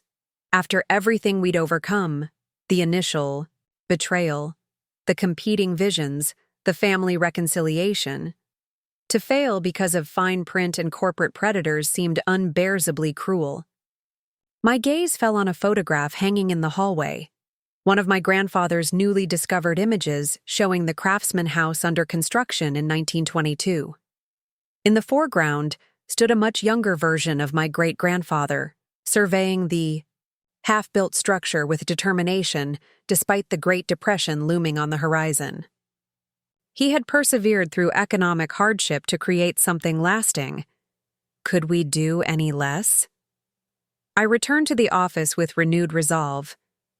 We're not canceling the opening. Today proceeds exactly as planned. Ellie, Mark began cautiously, maybe we should consider— No, I cut him off. These corporate vultures are betting we'll panic. That's exactly what they want, to force a rushed sale. We're not giving them the satisfaction. Kyle looked uncertain. What about the 48-hour deadline? We use the opening to our advantage, I replied, a plan forming. The media will be here. Local officials, potential investors. If Darkroom Brewing and Frame and Focus make a strong enough impression tonight, we'll have leverage to negotiate. A risky strategy, Victor observed, though I noticed a glint of approval in his eyes. My grandfather was a risk-taker, I said, drawing strength from the memory of his photographs. He bet on this town when others were leaving. He bet on this house when resources were scarce. And apparently he bet on me long before any of us knew what would happen. For the first time since the investors had appeared, Kyle's familiar confidence resurfaced. I'm in. Let's show them what we've built. The rest of the day passed in a blur of final preparations. The staff arrived. Kyle's brewery team in custom. Denim aprons with the Darkroom Brewing logo. My photography instructors elegant in black. Caterers set up stations featuring food pairings designed to complement Kyle's craft beers. In the photography annex, the gallery lighting was adjusted to showcase my grandfather's work to best effect. Throughout it all, we maintained a united front, giving no hint of the crisis unfolding behind the scenes. When reporters arrived for preview tours, Kyle and I presented our integrated concept with genuine enthusiasm, emphasizing how the dual businesses reflected Riverdale's evolving character, honoring tradition while embracing innovation. By early evening, guests began to arrive. Local officials, community leaders, curious neighbors, and arts patrons filled both levels of the house. The boundary between brewery and photography annex blurred as visitors moved freely between spaces, exactly as we'd intended. Upstairs, photography enthusiasts marveled at my grandfather's historic darkroom and newly discovered works. Downstairs, beer lovers sampled Kyle's craft brews with appreciative murmurs. I was discussing one of my grandfather's photographs with an interested couple when Sophia Reeves from the Edward Mitchell Photography Foundation arrived. Her appraising gaze took in the transformed space, lingering on the careful preservation of original architectural details. Ms. Chen, she greeted me warmly. This is even more impressive than you described. The integration of historic preservation with contemporary function is masterful. Thank you, I replied, guiding her toward the darkroom. There's something specific I wanted to show you. In the quiet sanctuary of the darkroom, I revealed the collection of negatives and contact sheets we'd discovered in the attic. Sophia's professional composure gave way to genuine excitement as she examined the previously unknown works. "This is extraordinary," she breathed, handling the materials with reverent care. "An entirely undocumented series. And you developed some of them?" "Just a few," I confirmed. "Enough to understand their significance." Her eyes met mine with keen interest. "And what are your plans for this collection?" The question I'd been waiting for. I took a deep breath. "That's something I hope to discuss with you. The Foundation's mission aligns perfectly with what we're trying to create here." Before I could continue, the darkroom door opened and Diana slipped in, elegant in a navy dress that complemented the darkroom brewing colors. "Sorry to interrupt, but the mayor's arrived. Kyle thought you'd want to be downstairs for the official welcome." "Of course," I nodded, torn between diplomatic necessity and the crucial conversation with Sophia. "Ms. Reeves, would you mind terribly continuing our discussion a bit later? Perhaps during the more formal part of the evening?" "Not at all," Sophia assured me. "This collection isn't going anywhere, and neither am I. It's too important." Her words gave me hope as I followed Diana downstairs. The brewery was now filled to capacity, the atmosphere buzzing with conversation and laughter. Kyle stood near the main tanks, deep in discussion with the mayor and what appeared to be several potential investors. Mark found me near the bottom of the stairs, slipping an arm around my waist. "How's it going with the Foundation?"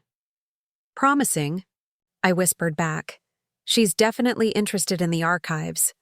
"Good, because we may have another option emerging. See the man with Kyle and the mayor? That's Thomas Harrington from Riverdale Heritage Trust. They provide low-interest loans for historic property revitalization. Robert's been working him all evening."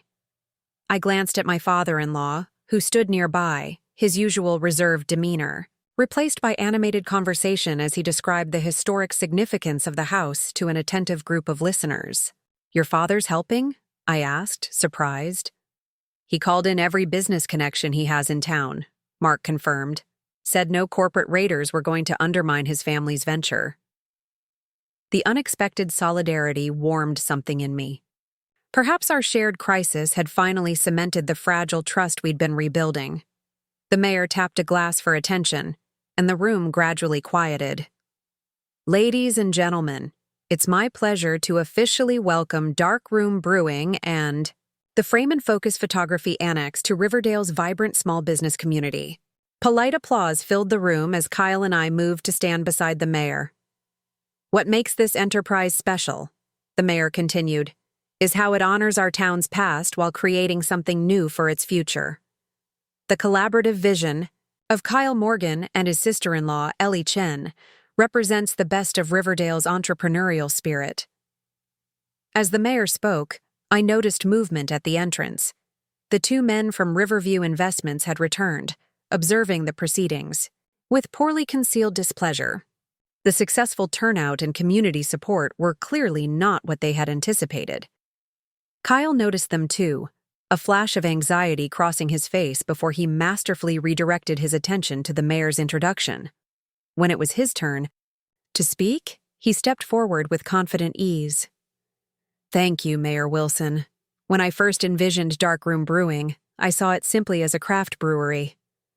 Something Riverdale needed, to be sure, but ultimately just another business venture." He paused, gesturing around the crowded room.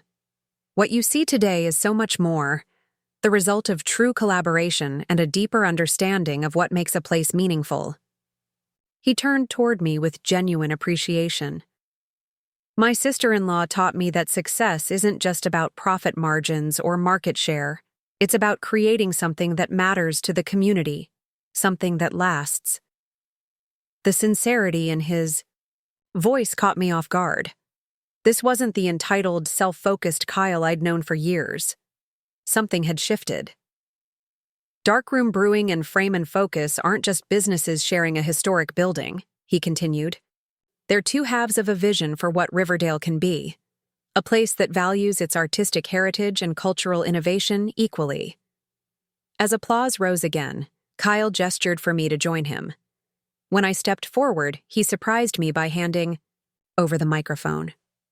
The real visionary behind this partnership, he said simply. Standing before the crowd, neighbors, community leaders, potential investors, and yes, even the men who threatened everything we'd built, I felt a strange calm descend. This house had witnessed nearly a century of Riverdale's history. It had survived economic downturns, changing ownership, and family conflicts. It would survive this challenge too. My grandfather, Edward Mitchell, used to say that a photograph isn't just a record of what was, but a possibility of what could be, I began. When I look around this room, I see exactly what he meant.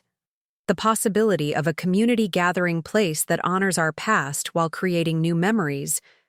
The possibility of education and artistry coexisting with entrepreneurship and innovation. I met the eyes of the Riverview representatives directly. Some might see this dual-purpose space as unconventional or even risky, but the greatest rewards often come from the boldest visions. My grandfather understood that when he documented Riverdale's evolution through decades of change, Kyle and I understand it as we blend two seemingly different ventures into something greater than either could be alone. Sophia Reeves from the foundation nodded approvingly from where she stood near the darkroom stairs. Thomas Harrington from the Heritage Trust was taking notes. Even Robert looked uncharacteristically proud. So please, I concluded, enjoy exploring both the brewery and the photography annex tonight. Sample Kyle's masterfully crafted beers. Examine my grandfather's newly discovered photographs upstairs. And remember that Riverdale's strength has always been in its ability to honor tradition while embracing change. The response was enthusiastic, with guests immediately resuming their exploration of the dual spaces. As the crowd dispersed, Sophia approached, accompanied by an older gentleman I didn't recognize. "Ms. Chen, that was beautifully expressed," she said. "Allow me to introduce Howard Levinson, the Foundation's Director of Preservation Projects." The distinguished man shook my hand warmly. "Your grandfather's work was instrumental in my own early photography career. This space you've created, it's exactly the kind of living preservation our foundation seeks to support." My pulse quickened. "We're very interested in discussing possible collaboration with the foundation." "As are we," Howard confirmed. "In fact, we'd like to propose something rather significant. The foundation has been seeking a satellite location for educational programming. Your dual-use model here, with working darkroom facilities and gallery space, presents an intriguing opportunity," Sophia continued seamlessly. "We're prepared to offer substantial grant funding for the photography annex portion of your venture, in exchange for educational access to the facilities and shared curatorial oversight of your grandfather's archives." The proposal was better than anything I could have hoped for. Not just temporary funding to address our immediate crisis, but a sustainable partnership that would ensure the photography annex's long-term viability. "That sounds extremely promising," I replied, struggling to maintain professional composure when I wanted to hug them both. "When might we discuss specific terms?" "No time like the present," Howard smiled. "We brought a preliminary proposal with us. Shall we find a quieter spot to review it?" As we headed toward the office, I caught Kyle's eye across the room. He was deep in conversation with Thomas Harrington from the Heritage Trust, but the subtle thumbs up he flashed told me his discussions were going equally well. The rest of the evening unfolded with a dreamlike quality.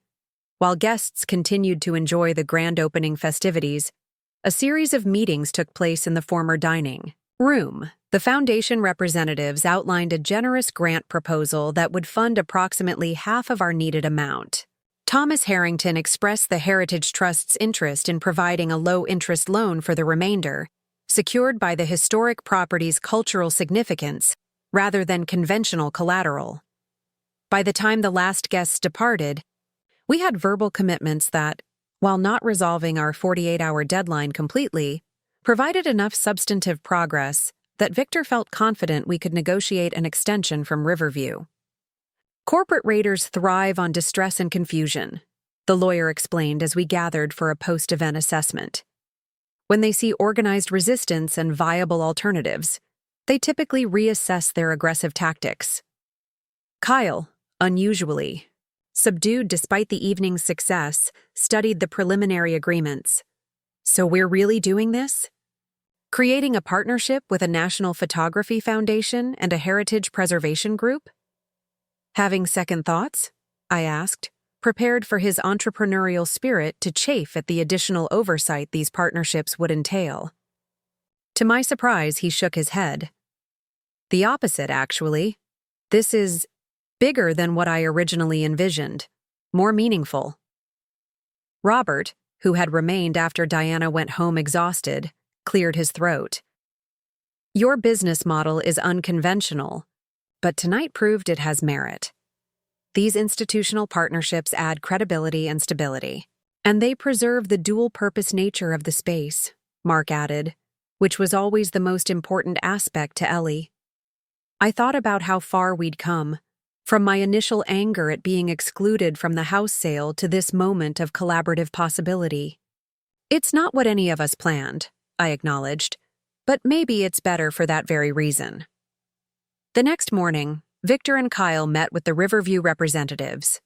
Armed with our preliminary agreements from the Foundation and Heritage Trust, they successfully negotiated a 2-week extension on the loan terms, enough time to finalize the alternative financing arrangements. When they returned to the house, Kyle's expression was a mixture of relief and lingering concern. We've got breathing room, but they're not happy. The Brewhouse Collective really wanted this location. Let them be unhappy, Robert said dismissively. They played hardball and lost. That's business. Kyle looked at his father with new appreciation. Thanks for backing us up, Dad. I know this isn't the straightforward brewery investment you originally signed on for. It's better, Robert replied simply. More sustainable, less vulnerable to market trends or corporate predators. I studied my father-in-law, seeing him with fresh eyes. His initial betrayal in selling the house without consulting me had stemmed not from disrespect, but from a lifetime of traditional business thinking. The past months had expanded his perspective as much as they had Kyle's. We should celebrate. Properly, I suggested, feeling the tension of the past 24 hours finally easing. Family dinner tonight? At the apartment, not here. I think we all need a break from this place, just for one evening. The agreement was unanimous. As everyone dispersed to handle various follow-up tasks from the opening, I found myself alone, in the darkroom once more. The red safe light cast its warm glow over the developing trays. Empty now, but ready for the photography classes scheduled to begin the following week. On the wall hung the photograph of my grandfather teaching me to develop my first print, the impossible image he'd created using a remote timer. Looking at it now, I understood something I hadn't fully grasped before. Photography wasn't just about preserving moments. It was about creating them. About seeing possibilities where others saw only what existed in the present. My grandfather had seen the possibility of family conflict over the house decades before it happened. He'd created a legal safety net to ensure his legacy would continue. But more importantly, he'd taught me to see beyond the surface of things, a skill that had ultimately allowed us to transform a painful betrayal into something unexpectedly meaningful. I touched the photograph gently. We did it, I whispered to his memory. Not exactly as you planned, perhaps, but we found a way forward together. Outside the darkroom window, autumn leaves drifted from the old oak tree in the backyard. The weathered platform of the long-ago treehouse was just visible among the branches, a reminder of Kyle's unexpected suggestion that we rebuild it as a camera obscura. Another possibility waiting to be realized. Sometimes losing what you thought you needed leads you to discover what you were meant to create all along. My grandfather had understood that truth through his camera lens. Now, I understood it through the viewfinder of my own experience. A family portrait, imperfect but authentic, developing slowly in the careful balance of light and shadow. 3 weeks after the grand opening, both businesses were finding their rhythm. Darkroom Brewing had developed a loyal local following, with weekend evenings bringing a steady stream of customers eager to sample Kyle's craft beers in the unique historic setting. Upstairs, the Frame and Focus Photography Annex had launched its first series of workshops, teaching everything from darkroom fundamentals to digital editing techniques. The Edward Mitchell Photography Foundation's partnership had brought not just financial stability, but also professional credibility, attracting serious photography enthusiasts from throughout the region. I was in the middle of teaching a film development class to a group of high school students when my phone began vibrating insistently in my pocket. Stepping aside while the students practiced loading film onto developing reels, I checked the screen. 5 missed calls from Mark and a text that simply read, "Emergency at Frame and Focus. Come now."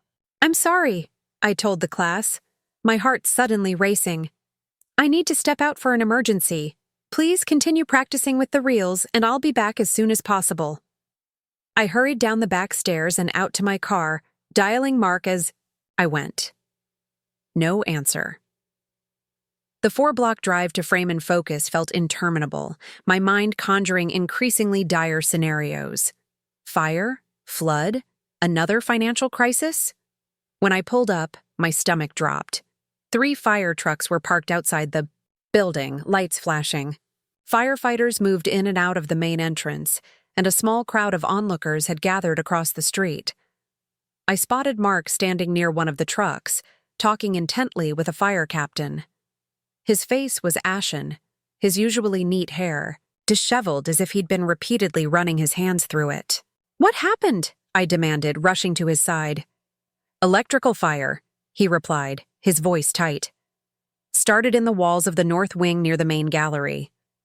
The fire captain nodded grimly. "We've contained it, but there's significant damage to the electrical system and structural elements in that section of the building. Water damage, too, from the suppression efforts." "How bad?" I asked, dreading the answer. "Bad enough," the captain replied honestly. "That portion of the building isn't safe to occupy until repairs are made. The rest of the structure appears stable, though everything will need inspection." Mark put his arm around my shoulders. "The good news is nobody was hurt. Leo and 2 of his workers were the only ones in the building when it started, and they got out immediately." As if summoned by his name, Leo appeared from around one of the fire trucks. The contractor looked exhausted, his face smudged with soot. "Ellie, I'm so sorry." We were finishing the classroom renovations when the alarms went off. Smoke was already pouring from the walls. "Do we know what caused it?" I asked. The fire captain consulted his clipboard. "Preliminary assessment suggests faulty wiring interacting with the older knob and tube system in that section of the building. We'll know more after the fire inspector's full report." "Faulty wiring?" I repeated, a cold feeling spreading through my chest. "But we just had everything completely rewired." "That's what the $30,000 electrical upgrade was for." Leo shook his head, clearly troubled. "That's what I don't understand. We replaced everything in that section, used a licensed electrical contractor, pulled all the proper permits." "We'll need to see all the permits and contractor information," the captain said. "The inspector will want to review everything."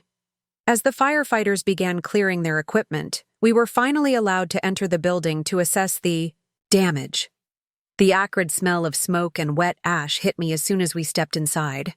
The beautiful skylight still illuminated the central hall, but rays of sunlight now revealed dancing dust particles and lingering smoke. The north wing, which housed our main exhibition gallery and one classroom, was devastated. Charred wall, Studs were exposed where firefighters had torn away drywall to access the flames. The hardwood floors were warped from water damage, and everything reeked of smoke. "The photographs," I whispered, hurrying toward the gallery. Mark caught my arm. "The fire department already checked. Most of the exhibition pieces were affected by smoke, but the damage is minimal. They've been removed for conservation." I nodded, relieved that at least my grandfather's works and those of our local artists hadn't been destroyed. Still, seeing the ruined space, which just that morning had been filled with light and creativity, felt like a physical blow. "How long?" I asked Leo, who was examining the exposed wiring with growing concern. "To repair everything properly?" He shook his head. 2 months minimum, and that's assuming the insurance comes through quickly." 2 months? The time frame seemed impossible. "We have classes scheduled, exhibitions planned. The foundation is sending their education director next week to finalize the satellite program details. I'll call Victor," Mark said, already pulling out his phone. "He can help navigate the insurance process, maybe get things expedited." As Mark stepped away to make the call, Leo pulled me aside, his expression grave. "Ellie, something's not right here. The wiring that failed, it's not what we installed." "What do you mean?" He pointed to a section of charred electrical cable exposed in the wall. "See this? It's aluminum wiring, much older than what we put in, which was all copper. And these junction boxes aren't up to code. None of this matches our work." I stared at the evidence, struggling to make sense of it. "You're saying someone tampered with the electrical system after your work was completed?" "I can't think of any other explanation," Leo replied. "We should wait for the fire inspector's report, but—" He trailed off, clearly uncomfortable with the implications. "But what, Leo?" "The timing is suspicious. Right after you secured the partnerships that saved both businesses. Right when everything was going well." He lowered his voice. "Remember those investors who tried to force Kyle into default? The ones who wanted this location?"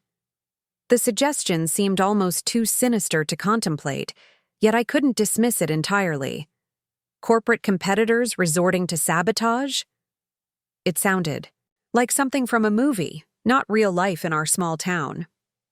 "Let's not jump to conclusions," I said, though uncertainty gnawed at me. "We'll wait for the official investigation." Mark returned, his expression slightly less bleak. "Victor's already contacting the insurance company. Says we should document everything ourselves too. Photos, video, inventory of all damaged items." As we began the grim task of cataloging the destruction, my phone rang. "Kyle." "I just heard," he said without preamble.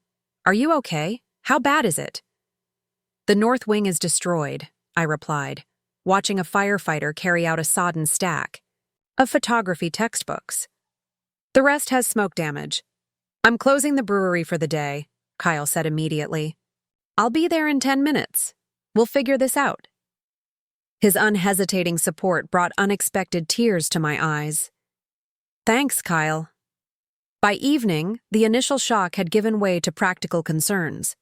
We'd assembled a crisis team at the Craftsman house: Mark, Kyle, Victor, Leo, and representatives from both the Foundation and Heritage Trust.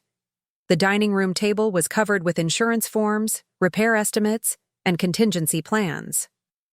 "The insurance adjuster will come tomorrow," Victor explained, organizing the documentation we'd gathered. "But we should be prepared for delays. Fire claims, especially with possible electrical code violations, can be complicated." "We can't wait for the insurance to resolve," I insisted. "We have commitments to students, faculty, exhibiting artists." "Not to mention the foundation partnership," Mark added. "If we can't deliver on the educational programming we promised, they might reconsider the grant funding." Sophia Reeves from the foundation, who had driven in from the city upon hearing the news, shook her head. "The foundation's commitment isn't wavering. We believe in what you're creating here." "But practically speaking," I pressed, We need functional space for the programs. Thomas Harrington from the Heritage Trust studied the preliminary repair estimates Leo had provided. The trust can expedite the emergency loan process for historically significant properties. It won't cover everything, but it could get repairs. Started while the insurance claim processes. And what about temporary space? Kyle interjected. Could some of the photography classes be held here in the meantime?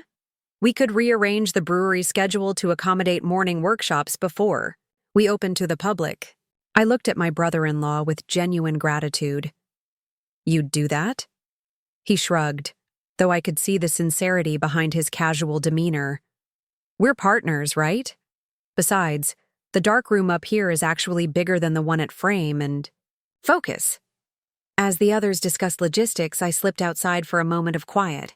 The night air was crisp with approaching winter, stars sharp in the clear sky above. Leaning against the porch railing, I tried to process the day's events. The fire felt like a cruel twist of fate. Just when everything was finally coming together, just when the family conflicts had begun to heal. The porch door opened behind me, and Diana stepped out, carrying 2 mugs of tea. Thought you might need this, she said, handing me one.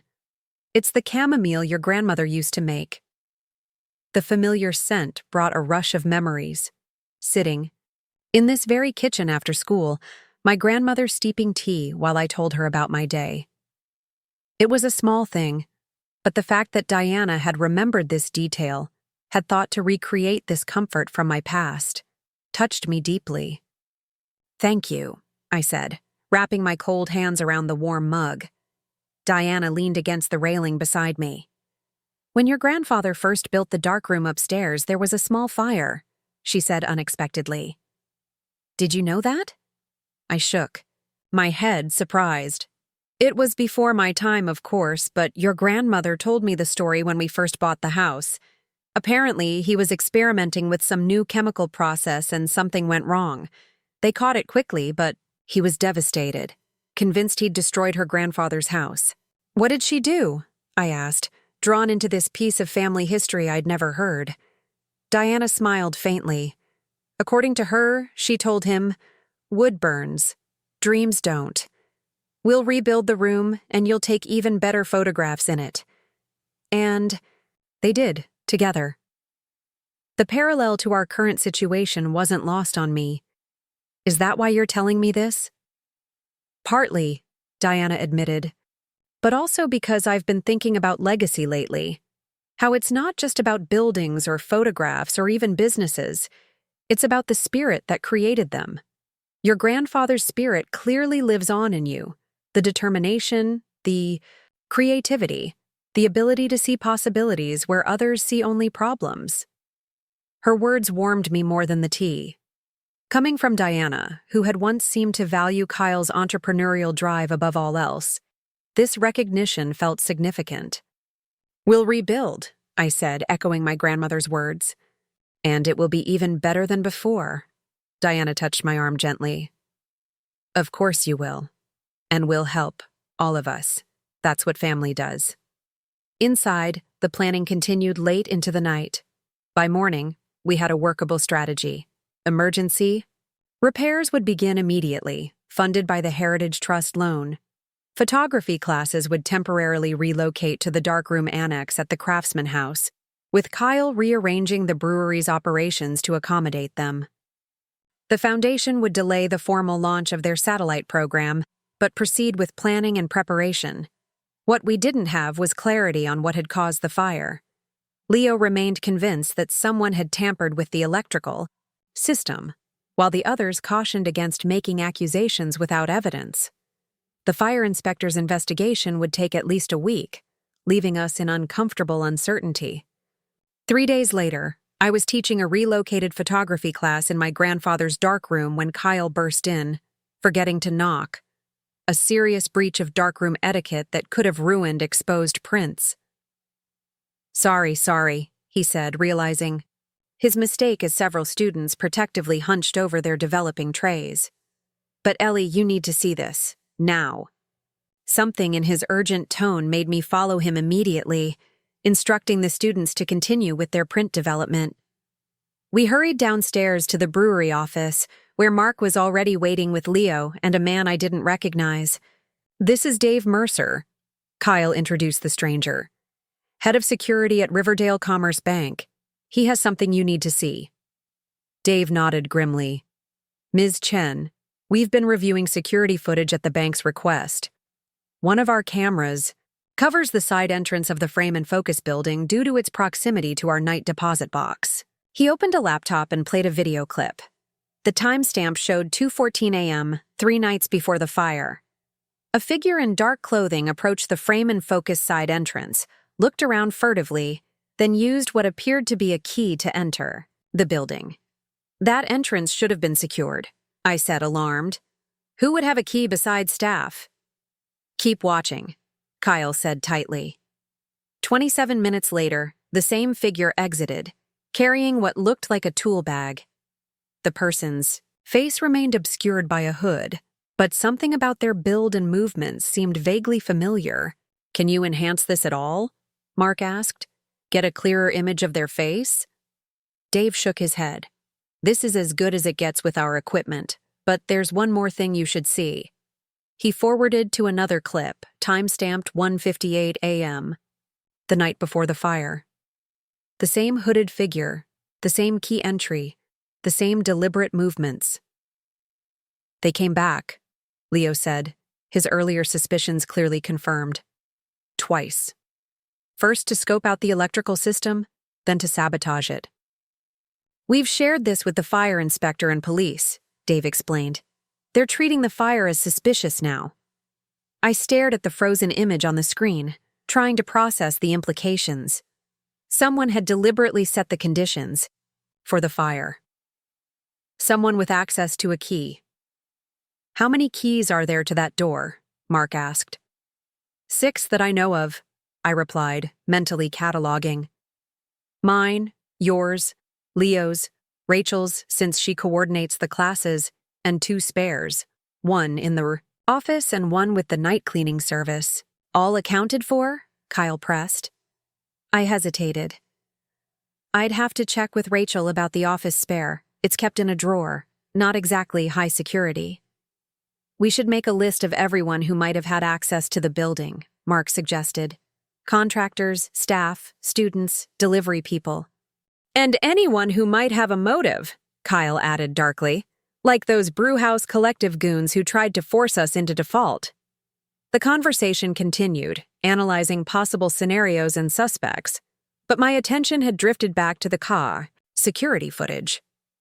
There was something about the figure's movements, a distinctive way of checking over their shoulder, a slight hitch in their stride, that triggered a sense of recognition I couldn't quite place.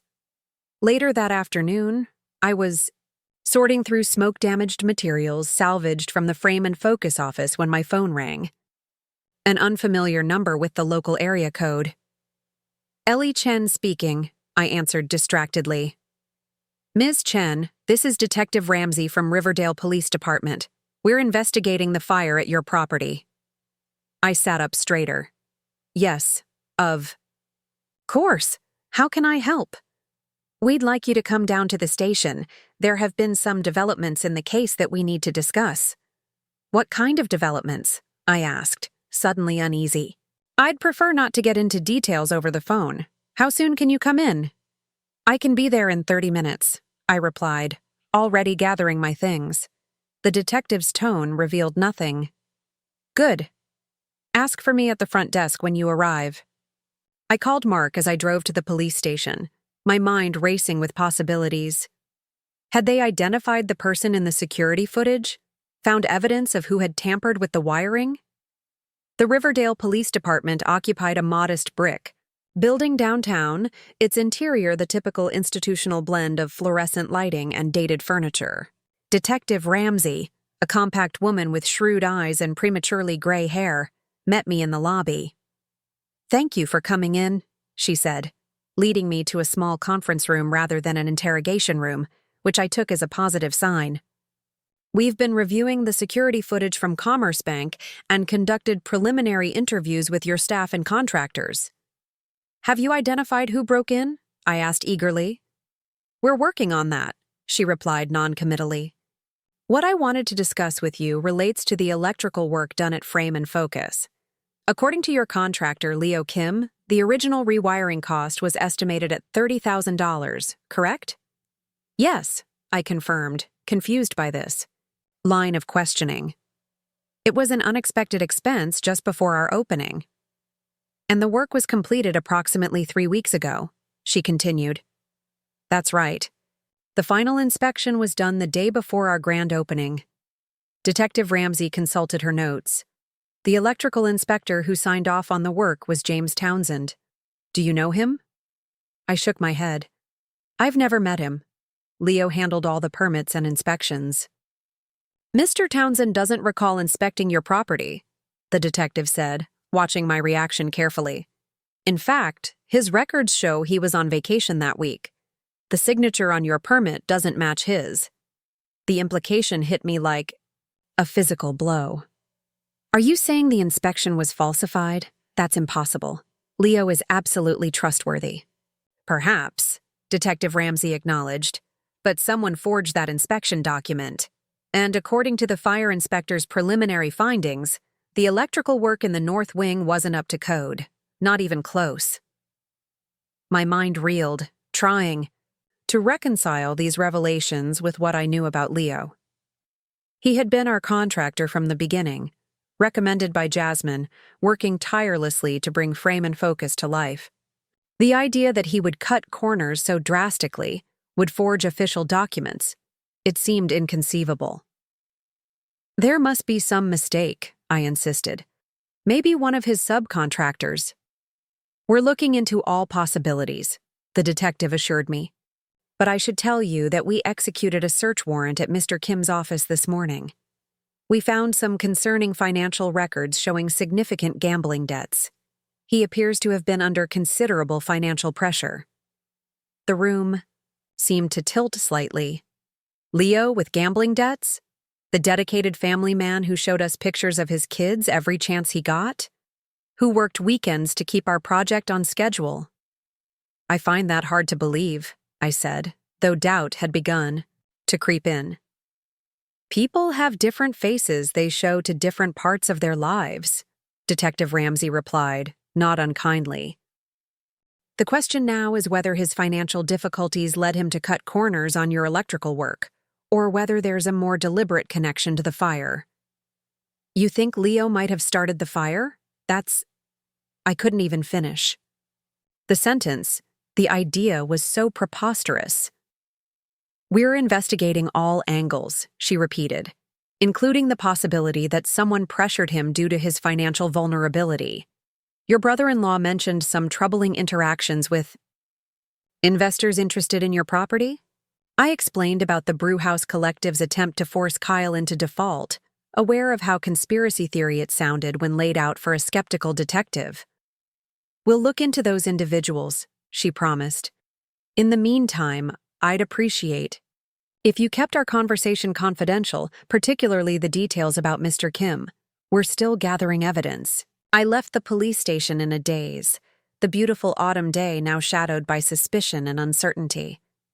Could Leo really have compromised our safety to save money? Or worse, could he have been involved in deliberate sabotage? The contractor, who had worked alongside us for months, who had seemed to share our vision for Frame and Focus. Instead of returning to the cleanup efforts, I drove aimlessly through Riverdale, trying to process this new information. Almost without conscious decision, I found myself parking outside Leo's modest home in a quiet residential neighborhood. His company truck wasn't in the driveway, but his wife's car was. Before I could reconsider, I walked to the front door and rang the bell. Sarah Kim answered, her normally cheerful face drawn with worry. The couple's 2 young daughters played in the living room behind her, oblivious to the adults' concerns. Ellie, she said, clearly surprised. Leo's not here. The police wanted to ask him more questions. I know, I replied gently. I just came from the station myself. May I come in? I think we need to talk. Sarah hesitated. then stepped back to allow me entry. She sent the girls to play in their room, then led me to the kitchen where she mechanically offered coffee that I politely declined. "They think Leo had something to do with the fire," she said finally, her voice barely above a whisper. "It's ridiculous. He would never. He cares about Frame and Focus almost as much as you do." "The police told me about the gambling debts," I said directly, watching her reaction. Sarah's face crumpled. "It started 2 years ago, during the pandemic. Just online poker at first, then sports betting. He promised he'd stopped, but—" She twisted her wedding ring anxiously. "Last month I found out he'd taken a second mortgage on the house without telling me." The confirmation of Leo's financial troubles solidified the sick feeling in my stomach. "Did he tell you about the electrical work at Frame and Focus? That he might have cut corners to save money?" "No," she shook her head emphatically. "He wouldn't do that, Ellie. He's always been meticulous about his work, even when we were struggling. It's the one thing he takes absolute pride in." "Then how do you explain the forged inspection document? The substandard wiring that caused the fire?" Sarah's expression shifted from defensive to confused. "What are you talking about? Leo hired Sanders Electric for your rewiring project. They're expensive, but they're the best. He specifically chose them because of all the vintage wiring in that old church building." Now it was my turn to be confused. "Sanders Electric?" "No. Leo told us he was using Thames Valley contractors for the electrical work. Said they specialized in historic buildings." "Thames Valley?" Sarah repeated, genuinely puzzled. "They're not electricians. They're a general construction company that mainly does commercial renovations. One of their representatives approached Leo about taking over parts of the Frame and Focus project, but Leo declined." The pieces began to rearrange themselves in my mind. When was this? When did they approach him? "About a month ago," Sarah recalled, "right after you had that zoning issue with your brother-in-law's brewery. The Thames Valley rep said they had connections that could expedite permits, offered Leo a substantial fee to bring them on as consultants. He turned them down."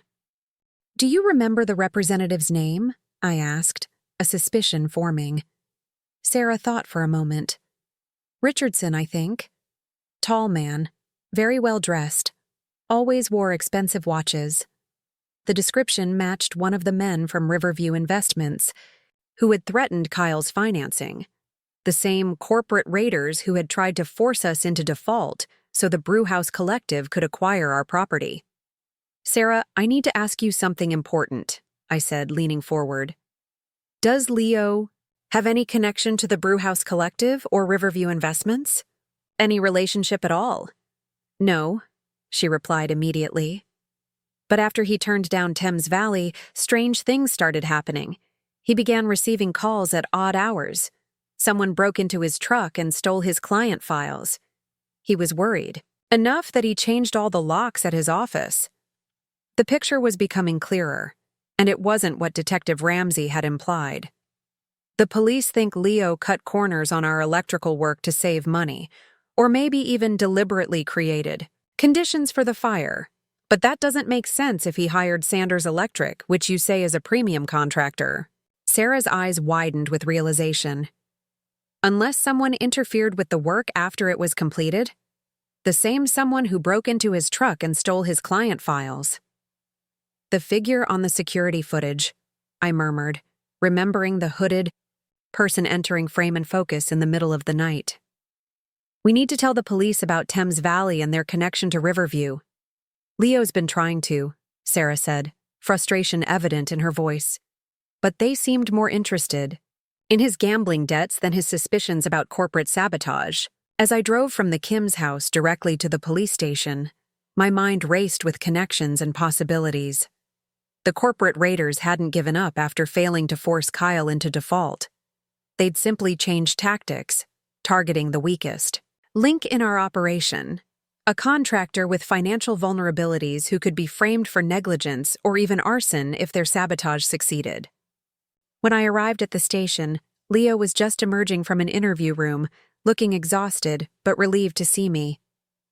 "Ellie, thank God. I've been trying to explain about Thames Valley and Richardson, but they keep focusing on my personal finances. I know, I said, squeezing his arm reassuringly. I just spoke with Sarah. We're going to straighten this out right now. Detective Ramsey was initially skeptical of our corporate conspiracy theory, as she called it, but agreed to investigate. Thames Valley contractors and their potential connection to Riverview Investments and the Brewhouse Collective. The forged inspection document was key. If Leo had truly hired Sanders Electric as Sarah claimed, then someone else had substituted substandard work and falsified the final inspection. We can prove it, Leo insisted. Sanders Electric will have records of the work they performed, materials purchased, hours billed, and there should be security footage from their supply runs to the building. By evening, the investigation had taken a dramatic turn. Sanders Electric confirmed they had indeed been hired by Leo to rewire frame and focus, providing detailed documentation of the work performed. More damning, when Detective Ramsey obtained Thames Valley's incorporation documents, she discovered the company had been formed just 6 months earlier, with a corporate address that matched a subsidiary of the Brewhouse Collective. It appears you were right about corporate sabotage, she admitted when she called to update me. We're still gathering evidence, but it seems someone went to extraordinary lengths to undermine both your businesses. The relief of Leo's vindication was tempered by the disturbing reality that faceless corporate entities had been willing to endanger lives and livelihoods for the sake of business acquisition. The fire hadn't been an accident or the result of negligence. It had been a calculated attempt to destabilize our operations, perhaps hoping we'd be forced to sell after another financial setback. I shared the developments with the family that evening, gathered once again around the dining room table that had become our crisis headquarters. Thames Valley Contractors is actually a shell company for Brewhouse Collective, I explained. They approached Leo about taking over parts of the frame and focus project, and when he refused, they apparently decided to take matters into their own hands. By sabotaging the electrical work and causing a fire, Mark concluded, his expression hardening. They could have killed someone. Robert, who had been quietly listening, finally spoke up. This goes beyond aggressive business tactics. This is criminal activity. We need to pursue this through both legal and regulatory channels. The police are building a case, I confirmed, but it could take months to gather enough evidence for criminal charges. And in the meantime, what happens? To frame and focus? Diana asked the question we were all considering. We rebuild, I said firmly. Again, but with full security measures this time, and we make it clear to these corporate predators that we're not going anywhere. Kyle, who had been uncharacteristically quiet throughout the discussion, suddenly slammed his hand on the table. This is my fault. I'm the one who got us tangled up with Riverview and their shady investors. No one could have anticipated this level of criminal behavior, Mark countered. Even from corporate raiders. But Kyle wasn't easily consoled. If I hadn't pushed so hard for the brewery, if I hadn't convinced Mom and Dad to sell the house in the first place, none of this would have happened. His raw guilt surprised me. The entitled, self-centered brother-in-law I'd resented for so long was accepting responsibility not just for his business decisions, but for the cascading consequences they'd created. You couldn't have known, I said, finding myself in the unexpected position of reassuring him. And remember, without your brewery vision, we might never have created the partnership that's actually made both businesses stronger. Kyle met my eyes, doubt warring with hope. You really believe that? After everything that's happened? I do, I replied, surprising myself with how much I meant it. What these corporate bullies don't understand is that they've only made us more determined, more unified. Diana reached across the table to clasp my hand. Unified is exactly the right word. We're not just business partners anymore. We're family, facing this together. Family. The word that had once felt so fraught with betrayal and resentment now carried a different weight. These people who had sold my childhood home without consulting me, had become allies and supporters through crisis after crisis. Not perfect, certainly, but steadfast when it mattered most. As the others continued discussing security measures and rebuilding timelines, I found myself reflecting on how thoroughly my perspective had shifted. My grandfather's house was still gone, in the sense that it was no longer the unchanged repository of childhood memories I'd fought to preserve. But something new and unexpected had taken its place. A collaborative vision that honored the past while creating space for the future. That night, I returned to the darkroom annex alone, needing the familiar comfort of the red safe light and chemical scents. My grandfather's first camera sat on the shelf where I'd placed it, a tangible link between generations of photographers who had worked in this very space. I loaded one of his undeveloped rolls of film onto a reel and began the development process. The rhythmic sequence of chemicals and timing, a meditation that calmed my racing thoughts. When I finally hung the negatives to dry and examined them under the safe light, I gasped. The final roll contained images I'd never expected. Photographs of the Willow Street church building, now frame and focus, taken in various stages of renovation. During the early 1970s, my grandfather had documented the transformation of the abandoned church into a community art space decades before I purchased it for the same purpose.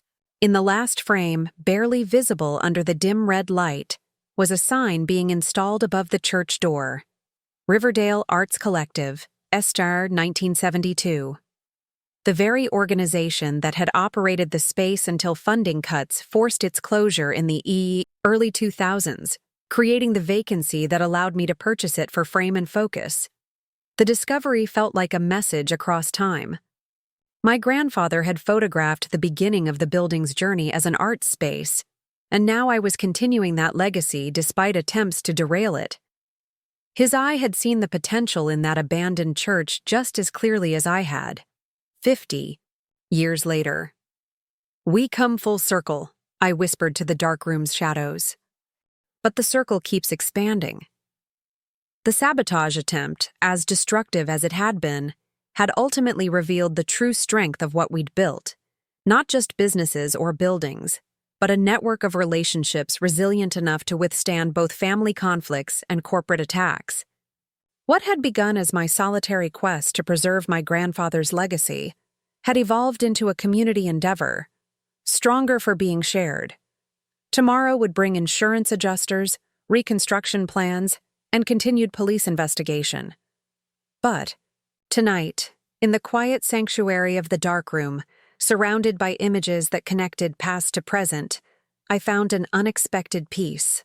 Whatever challenges came next, we would face them together, as partners, as family, as keepers of a legacy that couldn't be burned, flooded, or bought out.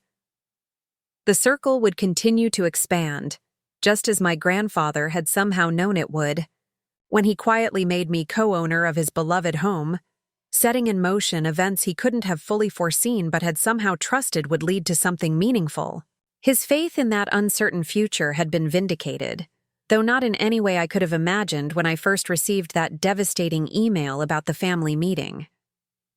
Sometimes losing what you thought you needed leads you to discover what you were meant to create all along. The fire had revealed that truth yet again, burning away what was temporary to expose what would endure. Not walls or wiring or even photographs, but the connections between people who chose to rebuild together, stronger than before. 6 months after the fire, I stood on the steps of Frame and Focus, watching as workers installed the final piece of restored stained glass in the skylight. Spring sunshine streamed through the colored panes, casting kaleidoscope patterns across the newly refinished hardwood floors. The reconstruction was finally complete, the building not just restored, but improved, with enhanced security systems and modernized facilities that preserved its historic character. "It's beautiful," Sophia from the Edward Mitchell Photography Foundation said, standing beside me. "Even more striking than before." "Phoenix from the ashes," I agreed, recalling my grandmother's wisdom about rebuilding after loss. The investigation into the fire had led to criminal charges against executives from the Brewhouse Collective for conspiracy, fraud, and reckless endangerment. Their corporate machinations had been exposed in damning detail, becoming a cautionary tale in Riverdale's business community. Thames Valley Contractors had been revealed as nothing more than a shell company, created to infiltrate and sabotage our operations. Their connection to Riverview Investments meticulously documented by Detective Ramsey's thorough investigation. The formal reopening ceremony was scheduled for the weekend, with the mayor, local officials, and press expected to attend. The foundation had expanded their original partnership commitment, impressed by our resilience and the community support that had rallied around us during the rebuilding. The photography annex at the Craftsman House had thrived during Frame and Focus's reconstruction, creating an unexpected synergy between the two locations that we now plan to maintain permanently. "Ms. Chen?" A young woman approached hesitantly, clutching a portfolio. "I'm Natalie Foster. I've been taking classes at the Darkroom Annex.